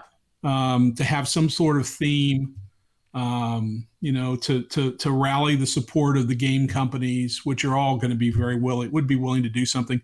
Especially, we have a unique opportunity to make it a charity oriented event. Which would be fantastic. Which would be fun, right? I mean, it would be really cool. So I'd be up for talking about participating in some fashion. Yeah. I mean, I'd love to play tank duel with like 16 people type thing, man. That would be, I think, a little harder than 4 to 8. 8 would be tough, but it would be fun. I think it would be awesome. I think it would be a hell of fun. To see Dan play all 16 roles. He would just run around the table. And I like that. I'm firing myself over here. Harold, I have ADD, not multiple personalities. I can't do it. We'll give you a box and a lid if you pull it off. Well, I'm going to bring up some big controversy here. I know Harold doesn't like controversy, but we said we're going to not get serious, but I'm going to get serious here for a minute. So now let's ask the hive mind here: is Twilight Struggle a war game? Harold's like, oh my god, I thought he was really going to do something stupid. He was my answer to that, because it's like the ongoing silly argument. My answer to that is Twilight Struggle is a conflict simulation, not a war game. The conflict simulation is another term for war game. So yes, it's a war game. I agree with you. It's modeling a conflict, and it's not kinetic, but it's political, and it's influence, it's area control, it's combat. Very good. Oh, I agree. It's very abstracted. Sure. But so many war games are. I mean, every war game is abstracted. Yeah. Even like OCS, which everyone's like, oh, this is like super, and it is. It's super detailed. It's still not as detailed as actually running, a true operational situation in the real world, because one person couldn't do all that. That's why you have staffs, so. Do you really have people arguing against Twilight? Of course. Yeah. I mean, it really isn't that hard of a concept. Crusty Grants. And I think you're on the right issue, right? I mean, and the reason Mo brings it up is because I talk about this whole debate about what's a war game and what's not. And my experience is that we just waste too much time fighting over, drawing these hard lines, because who really cares about whether it's a war game or not, right? I mean, the taxonomy of what's in that category versus another, if it really matters to somebody, that's great, right? Let them figure out what's in this box and that, but I don't care what the boxes are. I love Twilight Struggle. I love Combat Commander and Advanced Squad Leader too, right? And so, which I think are war games, clearly, or I get less debate about it. It's also set in a Cold War. So yeah, it's a war game. Well, look, my silly answer, Mo, is that it has 2 tank counters on it, right? So if it has DEF CON, counters, you can't call it not a war game.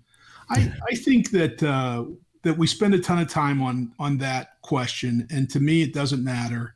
And it hurts my heart when we see somebody like David Thompson, right, who makes these incredible games. I mean, the dude is innovative, over the top. Baby Herman. And I'm so excited about the way he thinks about stuff and what he presents.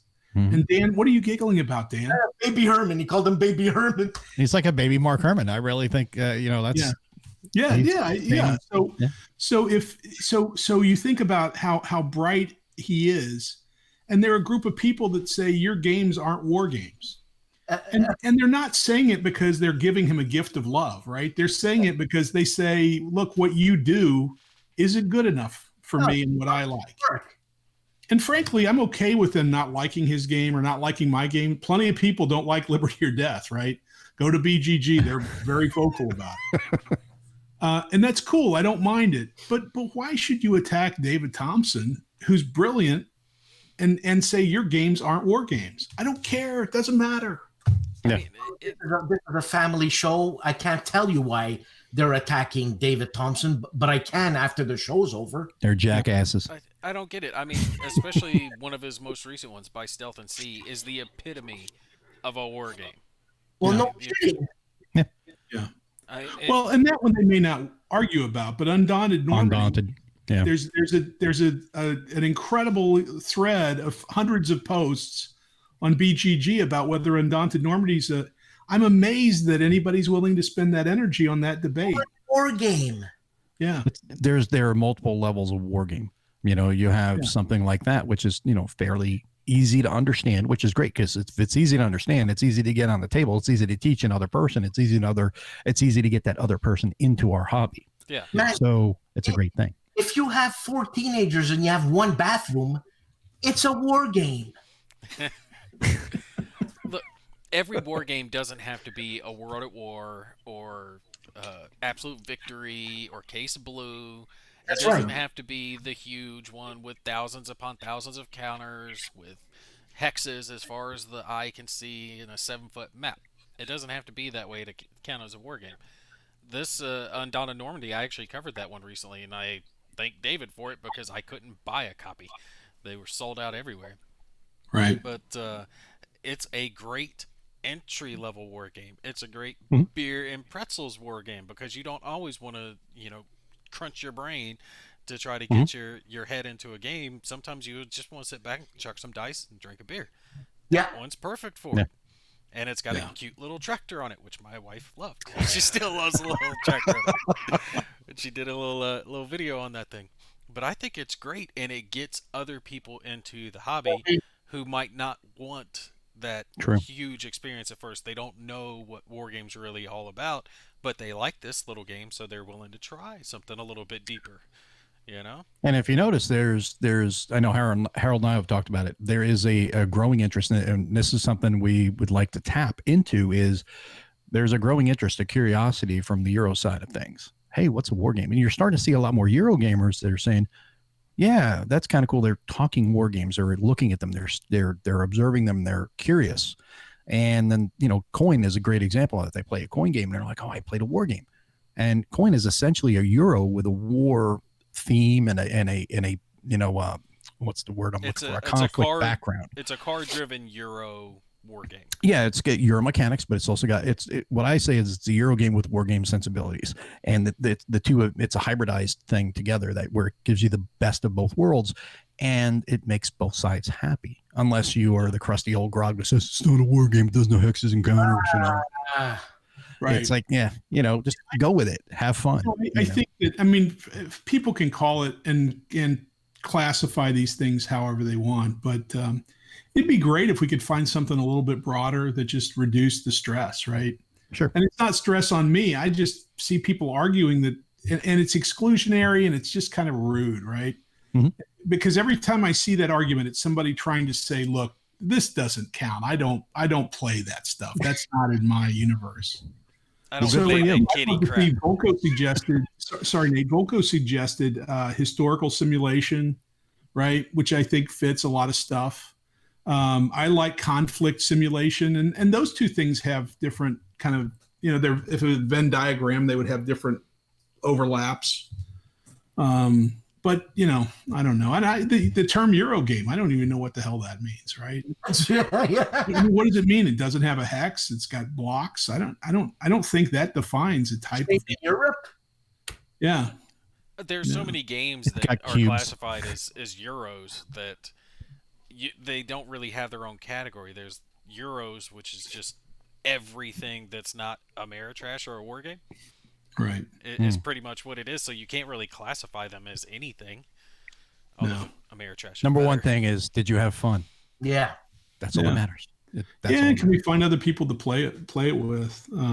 That's part of the challenge. Now, the other thing I talk about that's controversial, that pisses people off, and I kind of like it because it pisses people off. And that's why we brought you on the show, to piss everyone off. There you go. Well, it's this the term war game, right? And the term war game's hundreds of years old. It's been around forever.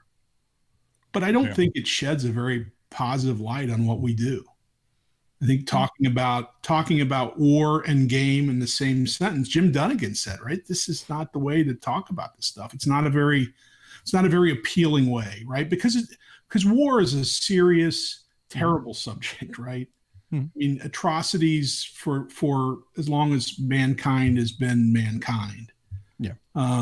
So, I don't like, personally, I don't like to use the term war game. I use it sometimes because it's easy, because we all kind of understand what that means.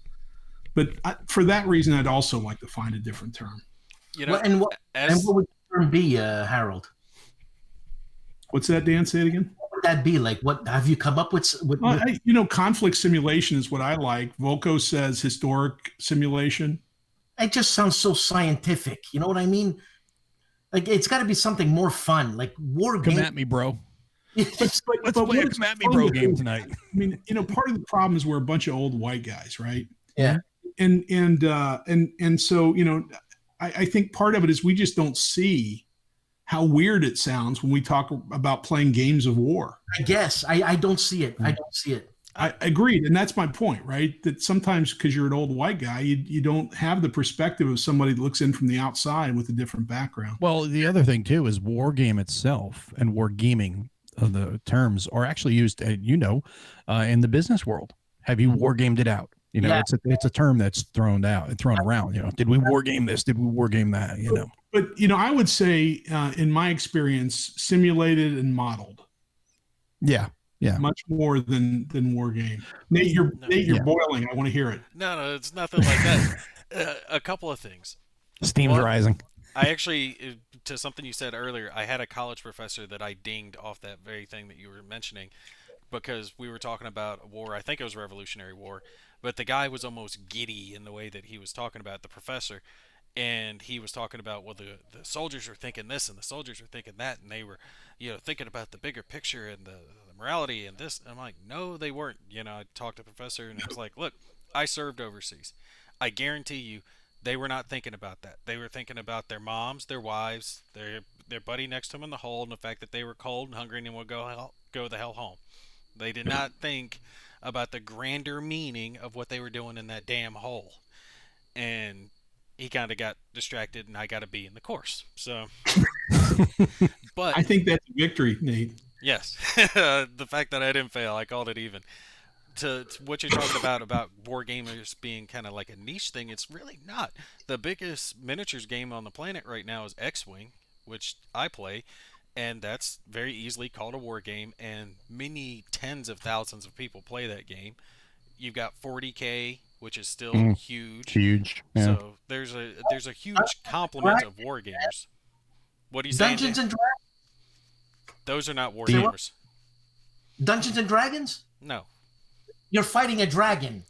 Yeah, but it depends on what you're playing. Like, if you play D&D, and, of course, now the RPG players can correct me on this one, but you play D&D, you're playing more for the story and the role playing. Now, yes. Pathfinder, when I play Pathfinder, that tends to be more tactical, because you're, when you're playing like I forget what they call it now, Pathfinder Society. When you're playing in those one shots that you play, you're going in there to play for 3 or 4 hours, and it's like, you know what, we have a start and an end. We've got a scenario, we've got a situation, and you're basically trying to find who the bad guy is or where the bad guy is, and then get into a tactical fight. Okay. And that's a little different. That's what I meant. I meant Pathfinder, because I didn't think you guys knew Pathfinder. You know what I'm saying? Yeah. So I think that's the differentiation between the two, or those two major RPG systems, but there's a ton of RPGs out there. Right. But they're all conflictual, man. It's always a fight with something, man. No, if you're playing true RPG, you're role playing out your role. So if you're the wizard, you're going to do what a wizard does. If you're the bard, you're going to, well, don't be a bard, Dan, because you'll sing. But but you play through your role, and if you have a good GM, they encourage you to play your role out to, and not necessarily doesn't have to end in conflict or be a conflict. It could be, just more negotiating through a problem or something like that, which is pretty fun. Still not a war game.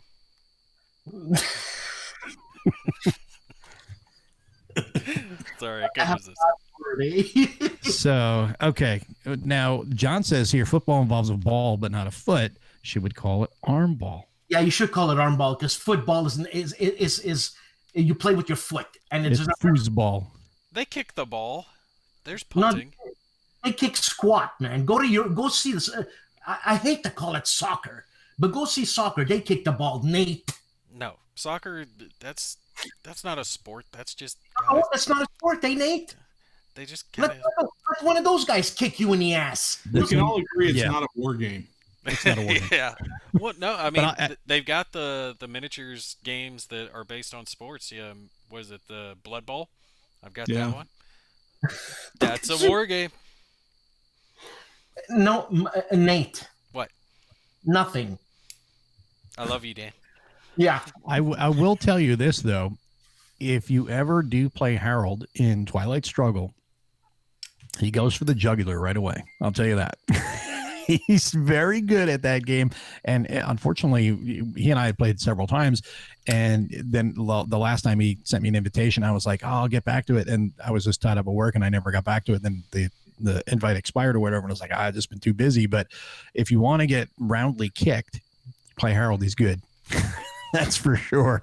You're very kind, Mo. I play a bunch of people that just thrash me consistently. They're sharks. And notably, Bruce Garrick thrashed me for a couple of years, and then I started beating him, and he stopped playing me.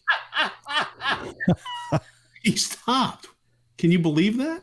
Well, you don't get better if you play people that are worse than you. Yeah, absolutely.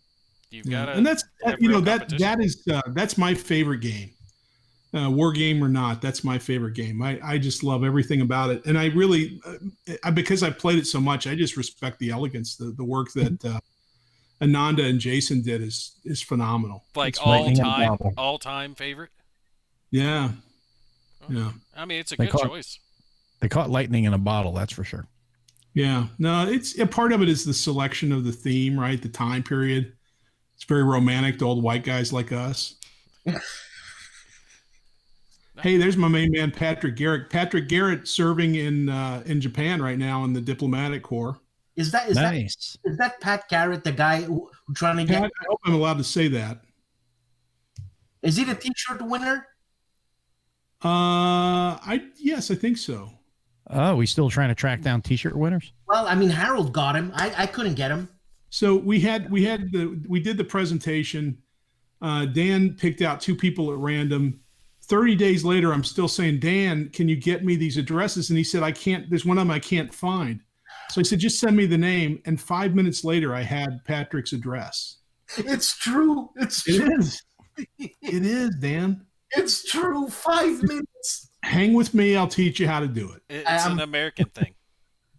That's right. It's the United States, man. We don't give up. I don't accept that. Dan, we have all sorts of cool things here in America, like running water and heating. We have actual floors instead of dirt. Jesus, Mo. I mean, whatever your name is. Mo or whatever your name is. I'm Mo. I'm not talking to you, Mo. I'm talking to Nate. See, well, you called my name. 4 letters. Call me 3 times fast, and I will just appear. And my man Sean was asking about Imperial Struggle. I too am excited about Imperial Struggle from that tandem of Nanda Gupta and Jason. Matthews. Both those guys are just so smart and so good. Mhm. I play tested an early version of that. We went through it here in San Diego a good number of times. And it's really, really interesting, but so very different from Twilight Struggle.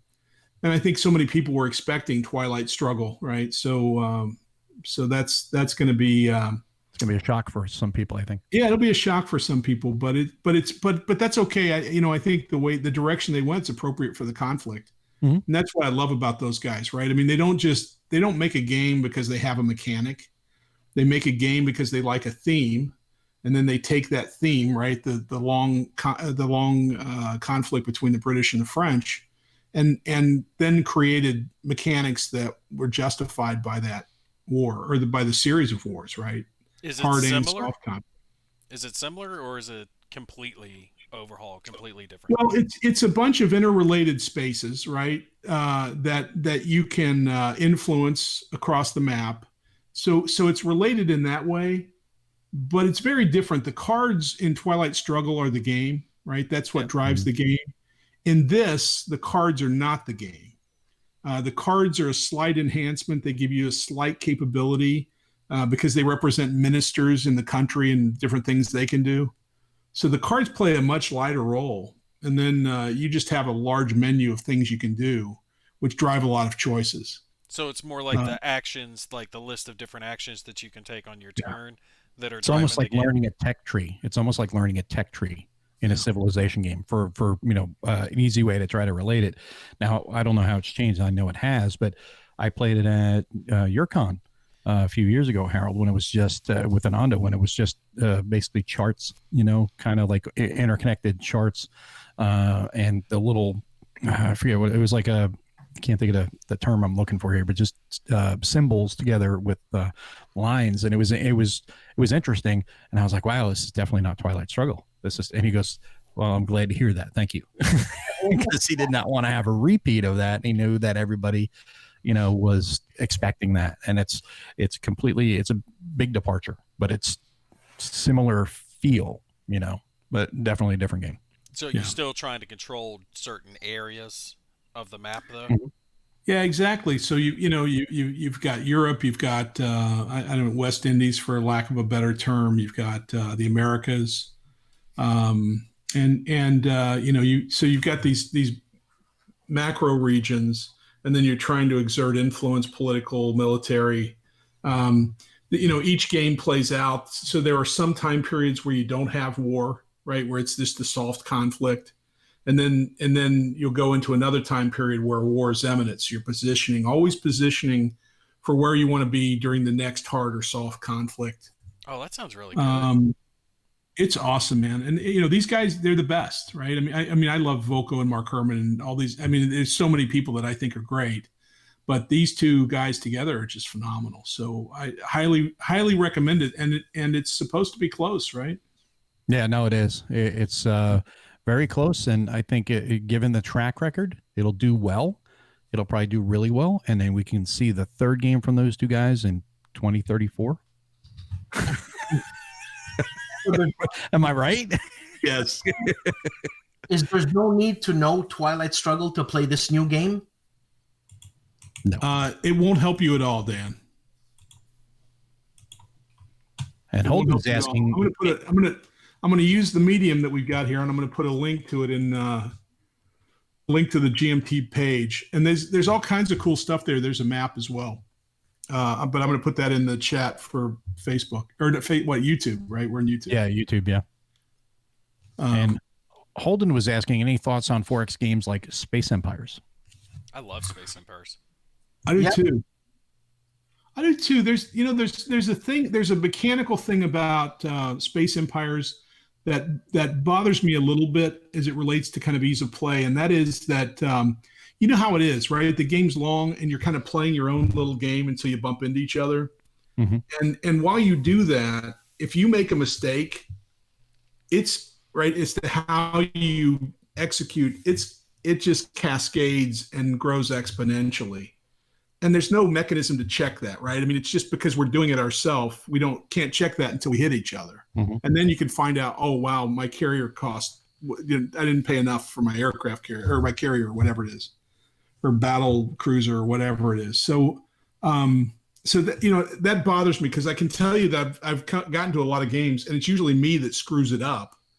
And I get, 15, 20 cycles in, and then I end up having completely screwed the pooch.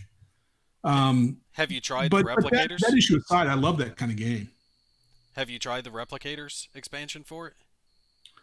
I have not. But I have played. There's a solo spreadsheet. Have you ever played that? So Mike Berticelli somehow, and he's great about this. He dug up a solo alien, and so he and I and Jordan Kerr played 3 different civilizations that were up against the aliens, and so each of you work cooperatively, and then go after this alien that's run by a spreadsheet, and it's really a cool.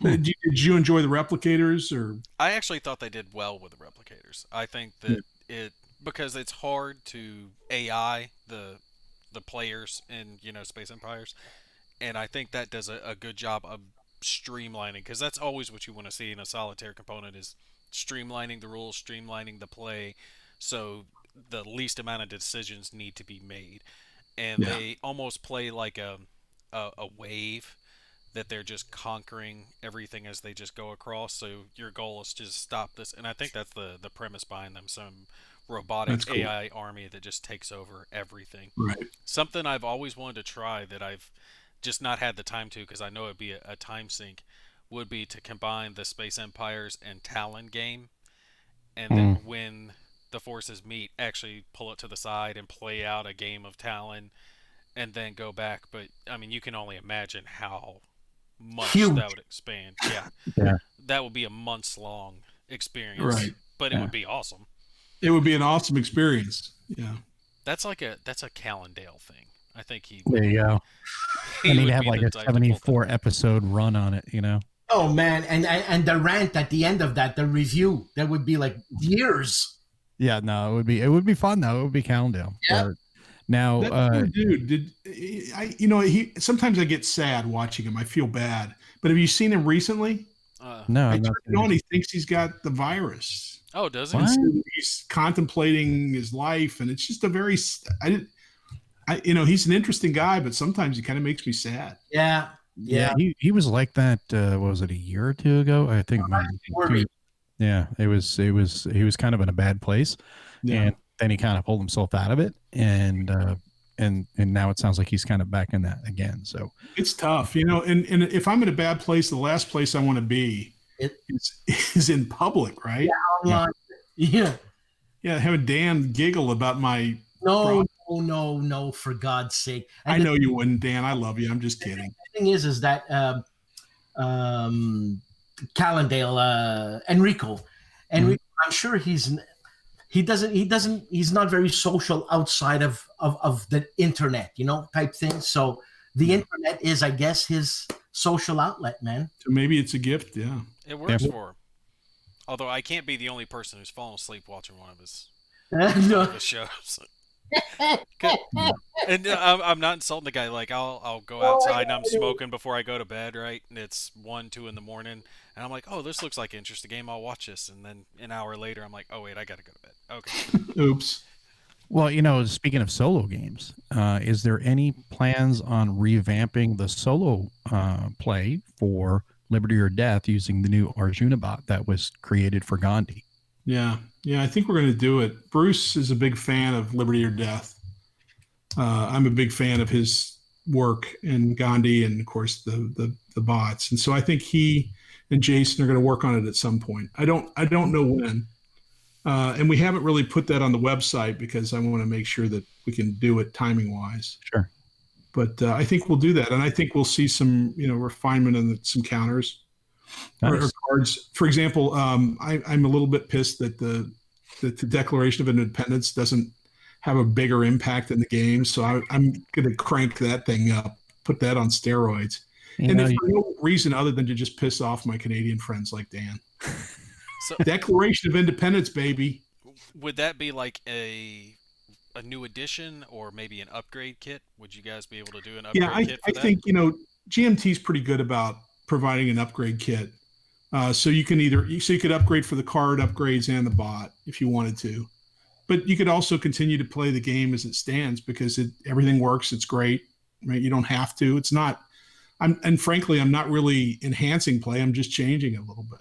Oh, like I said, Liberty was the first coin game that I ever gave a shot to, and I didn't have a strong opinion before I played it. And I remember I made a Facebook post after I played it the first time. I was like, why didn't someone hit me and tell me how good coin games are? Like, what the hell was I thinking? You know, because it didn't appeal to me until I sat down and actually was going over it. And my wife just loved it because there was a bunch of little wooden pieces with little colors all over. She's like, oh, this just looks adorable. But there's a real deep experience in there. I just had never given it a chance until I actually sat down with Liberty, and now I've got a collection of coin games. I'm waiting for that revelation, man. The baseball bat in the head. I'm waiting for it. I think you may have already received the baseball bat in the head, Dan. Nate, I had a similar experience to yours. I stopped gaming for a long time when I went to college, and then after my kids started moving out, then I started back. Because just looking for something to do in my free time, and so I played. One of the first games I played was this new Andean Abyss. So think about it, right? My life was all Avalon Hill and SPI hex and counter games, and then I hear about this Andean Abyss, and I played. It just blew my mind. I couldn't believe that there was something so innovative and interesting, and 4 players and asymmetric. And the system, one of the beauty of Volko's system is that it's all transparent. All the information is available to every player. Yeah. Which we don't talk about enough, right? I mean, that's really amazing. It's easier to make a tough game where I have my cards and you don't know what they are, right? Mm-hmm. But lay out everything and then make a game. He's a big brain. And it's constantly, you're constantly trying to fight that decision or wrestle with the decision of, I'm eligible now, but if I pass, the next card is going to be better. And then the guys behind you are like, don't pass. Oh, you passed, damn it. Can I pay you resources not to pass? Exactly. Yeah. No, you're right. The asymmetric aspect of the gameplay, choosing like when is the strong moment for you to go, that's the real key component I just loved about coin games. Yeah. Yeah, I agree. I think that the beauty of what he did wasn't the counterinsurgency thing. It's just the fact that it's a really cool system where all the information's transparent and it's asymmetric, and people are applying it to all sorts of stuff, right? He's got his own little minions that are working on little games all around because his system's great and it has nothing to do with insurgencies. I want to answer a question. My main man, Sean, asked a question. Here's another one from him, but about the war in the South. So for Liberty or Death, I did a 2-player variant that was the War in the South, and it was in C3I magazine. And that was very popular. Roger McGowan said, as long as I give him attribution, I can put that in. And so I want to do that, Sean. I'm not sure that'll happen, but I want to do that. And I think Roger's okay with it. And I also have another scenario in my head that's the beginning of the war, 2-player. So Patriots and the British face off at the very beginning of the war, and that'll be another fast play 2-player scenario. That war in the South, it turned out to be a lot of fun. And then Sean, amount of money he's invested. I thought he said wasted, but he said invested in a coin. Playing one properly is silly. It was great to see him. Well, thank you, Sean, for the kind words. It's yeah, and then if you're a completionist like me, where you feel like you should own every game in a series, I don't know why I think that. That's the stupidest thing, but I do it all the time. And then I end up with a whole shelf of coin games. Oh yeah, I know. Well, that shelf up there is full, and it's covered right now, but it goes all the way to Gandhi, all 9. So. Oh man, so you got some catching up to do. None of you guys have young kids. You can tell. None of you guys have young kids. Yeah. But the funny thing is, though, I've never played with any of the bots. Really? I've sat down to look at them, and I've kind of poked around on them. I'm like, nah, I'm just going to play all 4 sides. Because to me, playing the 4 sides is, number one, it teaches you how to think from each of the different, factions in the game. And if you approach it in the right mindset, like any solitaire war game, you just go, I'm playing to the best of my ability. And if you really run into a tough thing, I don't know what to do, but then, roll a dice or something like that, make a decision, or, instead of flipping a coin or something, but pun intended. Flipping a coin. Yeah, flipping a coin, flip the table, you know. But I think it's I think it's a great system that you can play, you know, all four sides at once. Now, some people, it's too much. All No, the actually, information it's is not. available, right? Yeah, all the information is available, so you can play it and you can learn it. Now, granted, the bots are there for a reason, and they're great bots for the people who want to do that. But now with the Arjuna bot being it looks a lot easier, actually, more compact. I think I'm going to explore that and see, is this, you know, better than the standard fold out flowchart bot that's been in use before. Now I Nate, haven't you tried use the that. bots? I haven't tried that bot, the newest bot. Is there a big difference? Is it really that much of a step up over these previous bots? Like, is it worth getting It's a step up in the ease of use. So, what's the difference? Because I know, like, the flow chart from the previous bots. How does this bot operate that's different from that? Cards.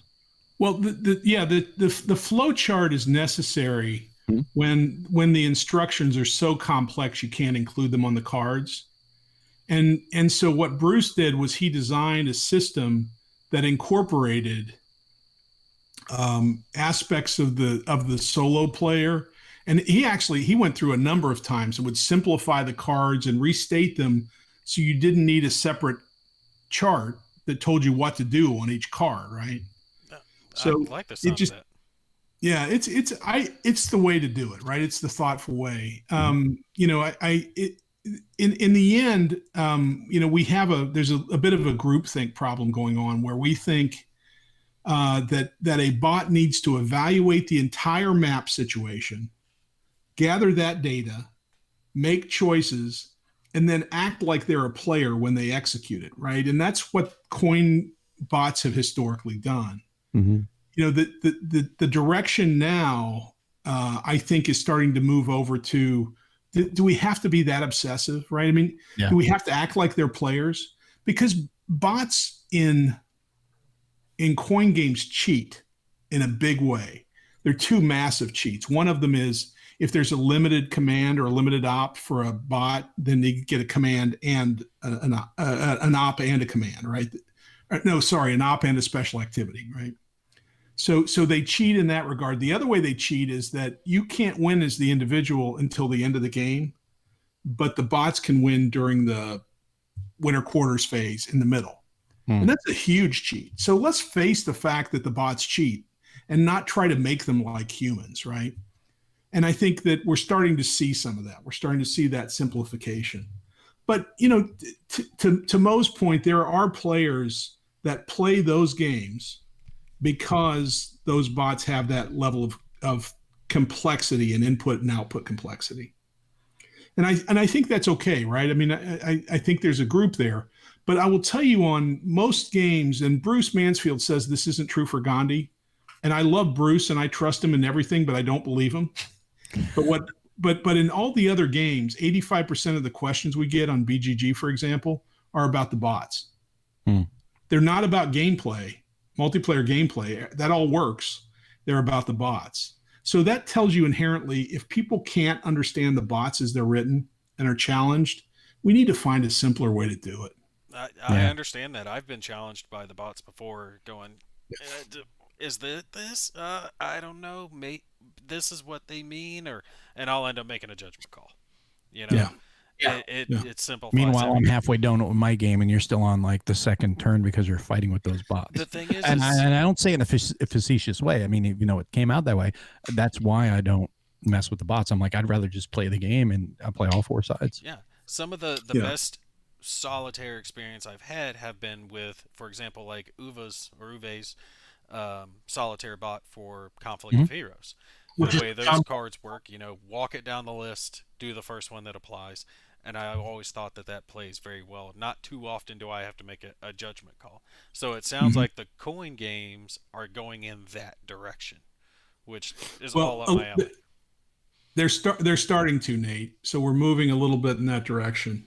And, you know, the good news is we're getting more and more new designers, more young people. You know, I'm like Mo. I like to play kind of God mode, and I don't enjoy the bots, but I know that there are people that do.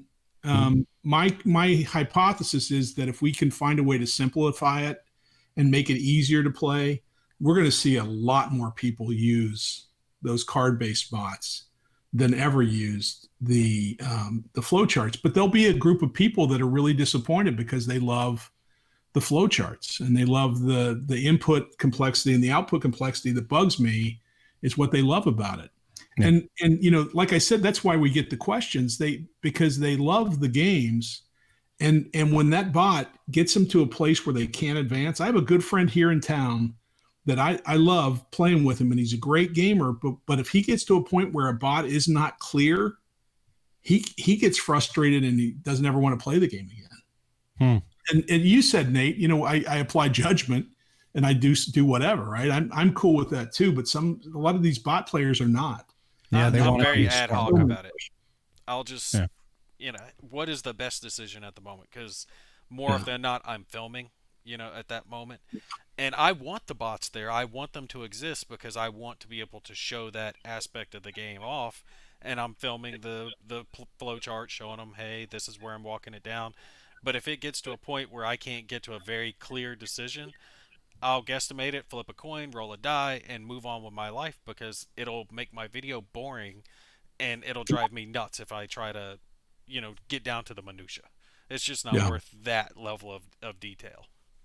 Yeah. Yeah, absolutely. I'm going to have to be heading out. Harold. What time is it there, Dan? Is it like 3 a.m.? It's 10 p.m. Do you know where your children are? No. Cece's still commenting, and you're ready to go to bed? I'm ruined. I got up at 5 o'clock this morning. So did I. Okay. Yeah, what do you want me to say? But it's also only 9 o'clock here. 5 a.m. than most people do all day. But Harold, what a pleasure. What a pleasure. Love you, Dan. Thanks for everything you do, and good seeing you. I appreciate your interest in allowing me to do this. Dan, I'll see you soon. Stay hard, stay motivated. Keep frosty. No, stay frosty. Whatever. The Marines in unison, man. Take it easy, man. But Sean brings up a comment here. He says, keep an eye on Joe Dewhurst. This Pure Land, or the Pure Land, 15th century Japan, that has my interest right there. Yeah. Is in a good place testing-wise, and he has started on a coin based on the first war of Scottish independence, which both of those sound really awesome. What, absolutely. Coin Braveheart? Yeah, kind of. And coin Shogun or Last Samurai, whatever, you want to. That would be fun. Oh, I definitely go for that. What I want to see is, we do have a coin game already about The Expanse, which was, Jeff Megelstein did that one. I'd like to see an official coin game, though, that tackled that a little bit more detail. I think that'd be a lot of fun. Are you talking about the TV show? Mm-hmm. They did a coin game on that, or someone like it or something? It's not a coin game. It is a coin game, but it's coinish. It's asymmetric, and was it WizKids that did it? I can't remember now. I don't know. Jeff Engelstein was WizKids. It was an interesting game in my opinion. He wanted to do a coin game, but he also wanted to do one that was marketable, right? Because the company that asked him to do it wanted something that was more marketable than kind of the traditional coin stuff that we do. And I played it. I think it's interesting, but I don't think it's. I think there, each faction has a card with a special capability that's a little bit different, and that's where the asymmetry comes from. Mm-hmm. That game could have been so good with so much asymmetry, right? It really could have been awesome. Yeah. And so I was disappointed, and Jeff's awesome. So I'm sure he was constrained by his own commercial application. Yeah. Well, here's a question for you, Harold. Now that you have been a designer and you've put out some games and all, how has designing changed your way of playing games? Does it make it, I've played with some designers that'll sit down, they'll look at a game, and you can see the wheels turn in their head. They're looking at it going, okay, what's the optimal play here? Boom. They're just trying to solve the puzzle immediately. And, do you approach a game like that? Do you try to see the puzzle right away, or just do you absorb the experience and then try to figure it out as you go? Yeah, I might have a little different answer, Mo. The thing that designing has given me an appreciation for is how much time these designers put into these games. Mm-hmm. So I'm much more tolerant right? I try to be more tolerant and understanding of games that, people put a ton of time into. And of course I say that after I made fun of Jeff's game, but I think that it's amazing that, nobody gets paid anything in this hobby, right? And, companies don't make a lot of money. They're little businesses, and frankly, this is a terrible time for those companies. I pray that our favorite companies survive and thrive in this environment. Well, to be fair about it, while yes, it's terrible for everyone, I think it's harder on the brick and mortar stores right now than it is on the actual publishing companies, because they can still push stuff out the door. Hopefully, if they've got online sales, which I think most of them do. But the stores themselves, like the places where we meet up to play these games, I really worry how many of them are going to weather this. It's true. Are they still going to be here at the end of the storm? My local store that I always promote on my channel, I've talked to them a couple times, just wishing them the best, and I know it's rough for them, and I'm just hoping that everything goes well for them during this. But there's not much else we can do. Best thing we can do is as they open up is go in there and buy some stuff. If you've been thinking about a game, go buy it there. Pay a few extra bucks and go buy it at the brick and mortar store if you want to have them stay in business. I agree. I think it's going to be tough for the brick and mortar stores for sure. But the publishers have also paid a price in the cycle of getting games done and produced in China and back, right? For companies that do that. And they can't really staff their shops. People don't want to come in and risk their life for game sales, right? So depending on how long this lasts and how companies are cut back. The other thing is that, there should be a demand impact. During the last financial crisis, there was a tremendous demand impact. And, there are tons of people that losing their jobs that can't afford to lose their jobs, right? Yeah. And then a lot of people that are scared and don't want to spend the money on stuff. So who knows how that's going to play out. But I fear for the companies we love. I hope they're okay. I hope everything works out. But along definitely. the lines of what you're saying, one of the trends that I've noticed, especially within the past year or two, is that sharp increase in price of a lot of games. They're easily pushing $100 a game now, not even ones that have miniatures in them. And I think due to this, we might see that reverse itself and go back to standees or games that don't have miniatures or whatever cost-cutting measures they can take to bring games to a price point that is still profitable for the publisher, but people are actually willing to pay, because they might not be willing to buy the $150 game anymore. Yeah. Now they want something that's $50, but they still want a little bit of quality. I think we'll see a bigger push of smaller, more bite-sized games thanks to this. Right. Yeah, it'll be interesting to watch, and it'll be interesting to watch what clears Kickstarter over the next 6 months or a year. That'll start to give us a feel for how sensitive people are to this stuff and how interested they are in producing something under a different paradigm where you see games that are simpler, but not tons of components. Yeah. Now I did make an exception for Frosthaven. That one I backed because I love Gloomhaven. I want to see from the audience here. You guys have been quiet. I mean, we've got some good comments. Like Blast Pop says, "Hi guys, I had several coin games. My local opponents won't play coin, so the bots are the way for me to play. I got frustrated with the bots and sold off the games, and that's a shame. It's understandable, but it's a shame. But what about playing all four sides? Or in the case of Colonial Twilight, playing the two sides. That's still an option. And I never felt cheated playing multiple sides. I enjoy that. And that was one of the weirdest things I think for a lot of hobby gamers to hear is you play the game by yourself. It's like, what's the fun in that? It's like, try it and free your mind. Don't try to win. Play the game and experience it and enjoy it. And then you can still try to win, but you're trying to win. You're kind of getting the benefit of, you have two games in one. I'm playing both sides. I'm trying to win from this side. I'm trying to win from that side. And you learn over time how to play competitive against yourself in a way that's fun, but you're really more about driving the narrative and just having a good time. Yeah. but I want to see from the audience some questions. So, because we're getting close to the end here, and I want to see some questions. If you guys want to, Anybody watching? Is my question, Mo. I don't know. I think everybody left, so I guess no one wants a copy of Tank Duel. So I guess we can just sign out then, and no one wants a copy. Oh, right? don't do that to him. Tank Duel's too good not to give that. No, to somebody. Now there's people like, here, let me type some questions. Yeah, I mean, Tank Duel is a good game, though. I mean, Mm-hmm. I gotta recommend it. Now, I'll put the same thing I said in my review, though. You don't necessarily buy it specifically just for its solitaire play, but if you have someone you're gonna play it with, absolutely, hands down, definitely one to get. I'm not saying the solitaire is bad, but it's not its main function. It is very much a party tank game.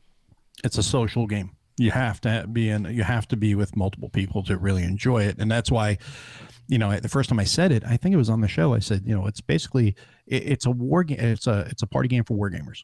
And somebody was like, well, no, I was like, no, that's not meant in a bad way. That's actually a good thing. That's a party game for war gamers. It's a bunch of war gamers hanging out at the end of the night or beginning of the day, whatever. You're having a social, light, good time. You're not having to dig into too much minutia and stuff like that. You're just having fun, talking trash, and everyone's just laughing. And that's the best part about it. The thing of it is I almost wish they wouldn't release a sequel, but do like tank packs instead, because that game is just built to have, here's 6 extra tanks, or here's 10 extra tanks in a pack or something that you could buy for $10 or $20, whatever, the cost would be, instead of having to reinvest in a whole new game.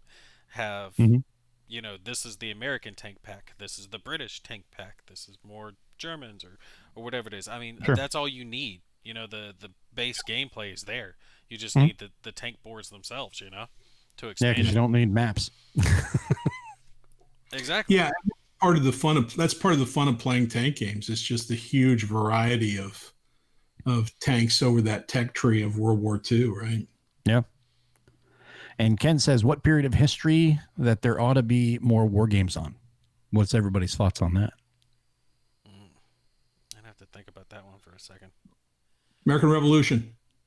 Well, I knew what your answer was going to be. I love modern games. I've always loved modern conflict. Mm-hmm. So, I guess I was playing a lot in the late 70s, early 80s. So all the Cold War conflicts were awesome. I loved the Arab-Israeli wars. It was so interesting, right? With all those new techs and I'd like to see more games on 2020, 2025 conflict, right? Yeah, no, that would be really cool. I prefer modern personally. I know that there's a lot of people, they love, ancients and things like that. To me, when it comes to older history, there are periods of it, like, the Japanese, that we're talking about, the Japanese game before, that era interests me. The American Civil War, obviously, American Revolution. The American Civil War does not interest me. The American Revolution does. The Civil War, not as much, but World War One, I'm just like, I just go right over that. World War Two, I'm like, yeah, okay, I'm interested, but there's so much, and I do love World War II games, but you get modern conflict, and it's, I don't know, especially what if, World War III, the what if 85, 87 World War IIIs. I love that. And then I love the whole, Next War series. I think Mitch has just really hit on a fantastic series there. And that's, off of Gene design, which we were talking about before. You were saying about, Gene's design capabilities. I think it's a lot of fun because you get to explore what would happen in these things that we, in the real world now, or in the next year or two. Yeah. Right. I gotta say, for me, I'd like to see more pirates in like the Age of Sail. I know that's kind of crazy, but I would like to see something to where you're sailing your ship and you can maybe expand your fleet and go after the British or the Spanish or the French, or even control their forces. But there's not a whole lot that covers, I think, that time period. Now there's games from that time period, but maybe not set in the Age of Sail, that have like pirates, and there's one that I can think of that has a couple of different editions, but not too much with actual pirates and gold and all that cool stuff. I'd really like to see more of that. Those are great things to play with. I've always thought that games have the potential to be have a component of role playing in them. So in my game Campaigns of 1777, there's an optional rule that if two generals meet and one beats the other, then that general gets becomes the what's the term? Geez, my game, and I can't think of the term. Badass. Nemesis. He becomes the nemesis, right? And then every time they play, he has an advantage every time they fight. And there are like 8 other characteristics that you can gain through combat, right? You can be the master of siege or the master of busting a siege, or I was going to say, do we have to pull out the rule book? There you go. Yeah, we can look. Yeah, it's one of the optional rules there at the end. Nice. And I did that because I think we should be able to do things in a game that make it more like a role playing game. Mm-hmm. And what you mentioned was perfect, Nate. What if you had, what if you played the role of a captain and you had a ship and you cruised around and you did stuff, right? That allowed you to gain fame and gold, and pirates did all sorts of stuff, right? They were merchants and they were they were pirates sometimes, and they did all sorts of different things. And I mean, what about what are the submarine games? The Hunters. The Hunters. Silent Victory. Silent Victory. What if you did that with a pirate ship, right? Oh, I'd go off for that one in a heartbeat. Wouldn't that be awesome? Yeah, that would be cool. Now Volko has a game with Blackbeard coming up. Blackbeard, yeah. And I, he did it once, and he set it up, and it was great, and I played it and I loved it. And then he said, "Well, Harold loves it, so I'm going to change it completely." So he changed it completely. But that's a fun game too, and it's the hunt for Blackbeard, right? Yes, Blackbeard, hunt for Blackbeard. Yeah.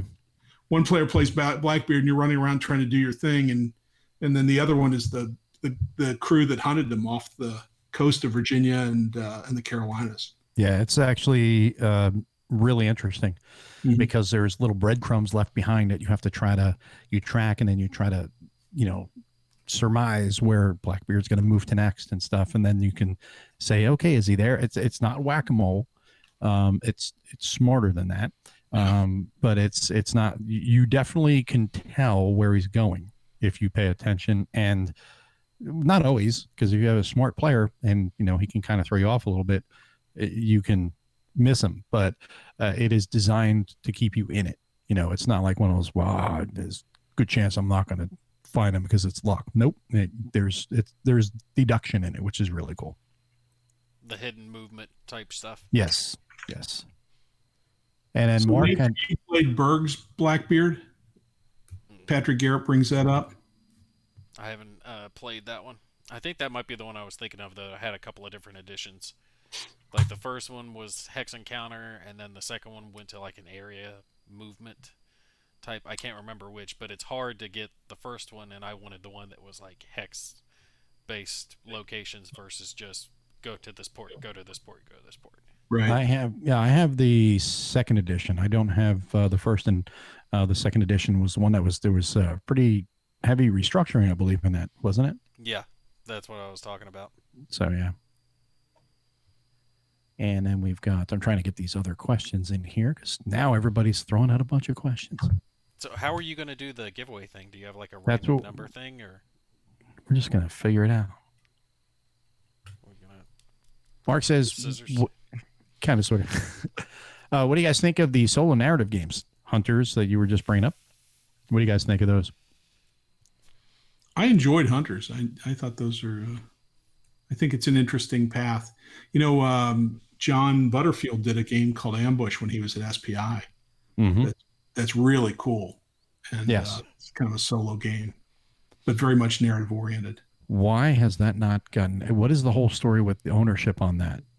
Is that Hasbro owned or something where no one's actually reprinted that? SPI, yeah, it might. It might be. I think if you talk to the guys that worked on it, and which is Butterfield and Mark Herman are the two that I know, they talk about how painful a process it was. But with modern technology, right, you got to figure you could, put together a spreadsheet and just link everything up, and it would be easier. I'd love to see him do it. Maybe I'll try to talk him into it. Yeah. Maybe I could be the developer. There you go. We've mentioned that before, actually, a couple times, that we'd like to see a modern version of Ambush that has like an app based with it. So instead of you move into this hex. This is the same thing that will always happen when you move into this hex. Some random draw behind the scenes with the app that, no, this happens. A sniper pops up, a landmine popped up, nothing popped up. You know, Joe Schmo pooped himself, whatever it is. That You need to would get be the great. U-boat. You have to get the U-boat guys to do that one. That hybrid board game app thing. I loved U-Boat. Some people didn't like That's it. what I'm but saying. We got to get those guys. Those guys would, that sounds like right up their alley right there. And we've got So Sean says, "What game could we get? What game would I like to author if we could wipe the author from the earth, cleanse the world of." I don't know. It probably a lot. A lot. Twilight Struggle would be one of them. I admire that game so much, but I admire what Volko's done with coins. So Andy and Abyss, if and good luck getting rid of Volko. And then the great Mark Herman, right? What he did with Washington's War is so innovative, and he does that all the time, right? That's just standard stuff for him.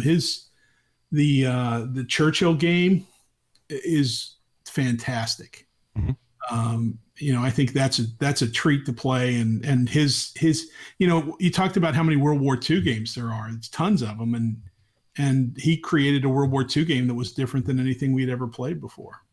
And that's true. That's true. We got to sit down with Mark Herman again at some point, because the first time I got to meet him, I was still so new and young and all this that I just kind of stared at him open mouth, like, it's a name I heard a lot. I'm just gonna sit here and be quiet. And That was fun. Well, it was fun for you. You went through a bottle of Crown. Well, yeah, that's always fun. But that was at WBC, and that was one of those, hey, you know what? We should get everybody together for a chat. So it was, Mark and Uwe and Dave Heath and you, me, and then Grant Alexander came in. And a little bit later, I think about half bottle away, and Uwe and me I think we just kind of crushed that bottle pretty fast, and it was fun, and it went on for a while. I mean, I think a little longer than we all expected, but it was a lot of fun.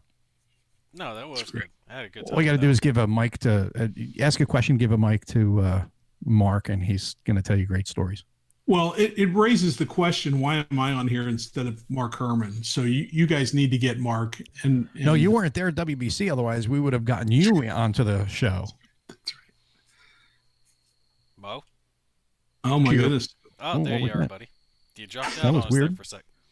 That was weird. There are some names that just are known in the industry, and I heard them very quickly when I first started coming around and getting into the hobby a few years back. And of course, Butterfield, Mark Herman, but you were there too, Harold. You're very sweet to say that, Nate. I know you're not sweet, but you're sweet to say that. That's sweet guy. You guys have to go back and watch that piece that Dan did with Volko, because about halfway through, Dan runs out of questions, and he starts this weird line of questioning about how would you track down a guy. Yeah, and then I'll snipe you. And then at the end, I just snipe him. Yeah. Well, I mean, that's track him down before you can snipe him anyway, right? Exactly. Well, Dan, he's got a different perception on what people do and how things work, and I'll just snipe him. I love him. He's perfect for the hobby, and he's perfect for what he does. And I love everything about Dan. So I don't mean any of this. I don't mean to be negative about him. And when I tease him, it's out of love, because I dig what he does. Oh yeah. Well, here's a great question. It's just good fun. Yeah. It is definitely is. Here's a great question from Trevor Just. Harold and guys, what game would you like to see go to iOS or Steam? Labyrinth is just releasing. Gimpy, you go first. Well, the one that I wanted I found it on Steam, which was Twilight Struggle. So, well, not Steam, iOS. Mhm. So I got it on there, but I don't know. I don't do a whole lot of digital. I've just gotten into it, so I've been doing a lot of the Lock and Load Tactical digital here recently, and won the Victory and Glory, which is the Civil War one, which doesn't have the actual board game component to it, but it's as close to a board game video game as you can get without actually having the board game component of it. But I don't know. I like having the components in my hand, right? I like to feel it. So for me, that the that experience of opening up the box and smelling the counters and pulling out the maps, and me doing it so the wife doesn't tear up my maps like she's done before. I'm not joking on that one, Harold. She was filming a video for me once, and it was a compass game. I remember that. And she starts to unfold the map, and she's doing it wrong, and you hear the rip. And she's like, "Oh, Oh no. oh, I'm so sorry." And then she turns it and rips it again. Oh, From the other direction. I just had to laugh about it. I'm like, well, I'm keeping that one. That's never gonna be resold. isn't that Laugh or funny? cry. And you know, it's funny too that it affects guys like you and me so much emotionally when you do something like that to a game. At least it does me, and I'm sad by it. I'm in my office and I have a few stacks of games at different places, and my wife comes in and talks to me, and when she's talking to me, she puts her elbow up on the games, and I'm like, you can't do that. Stop. And she's like, what the hell are you talking about? Why can't I put my elbow there? And it's right. It's a weird obsession, but many of us have it. So now every time she comes in, boom, hands up around the game or the elbow or something like that, right? I think she does it now because she knows it bugs me. Yeah. Which she does. There's a lot of stuff like that. That's what wives are good for. That's right. So Harold, your turn on this question. What would you say? I know your answer will probably be one thing, but It is liberty or death, man. So those play deck guys are here in town, and I'm on them all the time. I try to take them to lunch. They end up paying, which is even better. But Nice. they're wonderful guys. You know, they have to make an economic decision, Mhm. and I think the American Revolution is a tremendous economic decision. But you know, they kind of like games that like Labyrinth have follow-ons. So once they set up the system, they can sell another game around the follow, right? I mean, that just makes sense, and that's better economically for them than the American Revolution, which doesn't really morph into anything. What if they did Liberty or Death? They would build the coin engine, which they already kind of built with Labyrinth. So it Right. would not be a big, step for them to I- run through the whole entire I coin think flip. their view is it is, Mo, and I don't know if it's right or wrong, but I think their view is that that's not a convertible Mhm. issue, right? But you know, they're considering a lot of things. They're considering Tank Duel, and you know, they need to do games where they can sell a lot of units because the Sure. price is so super low and their costs are so front loaded. So, Yeah. how about you? What's your answer? Hold on, isn't the production easier though for something like that because the digital art already exists, right? So like Liberty or Death, you already have the art for the counters, the maps, the cards, and all that stuff. So that takes that aspect of production out, doesn't it? Yeah, that aspect is this, but the development of everything else is that. You have to get, Incorporating all of the rules into a system.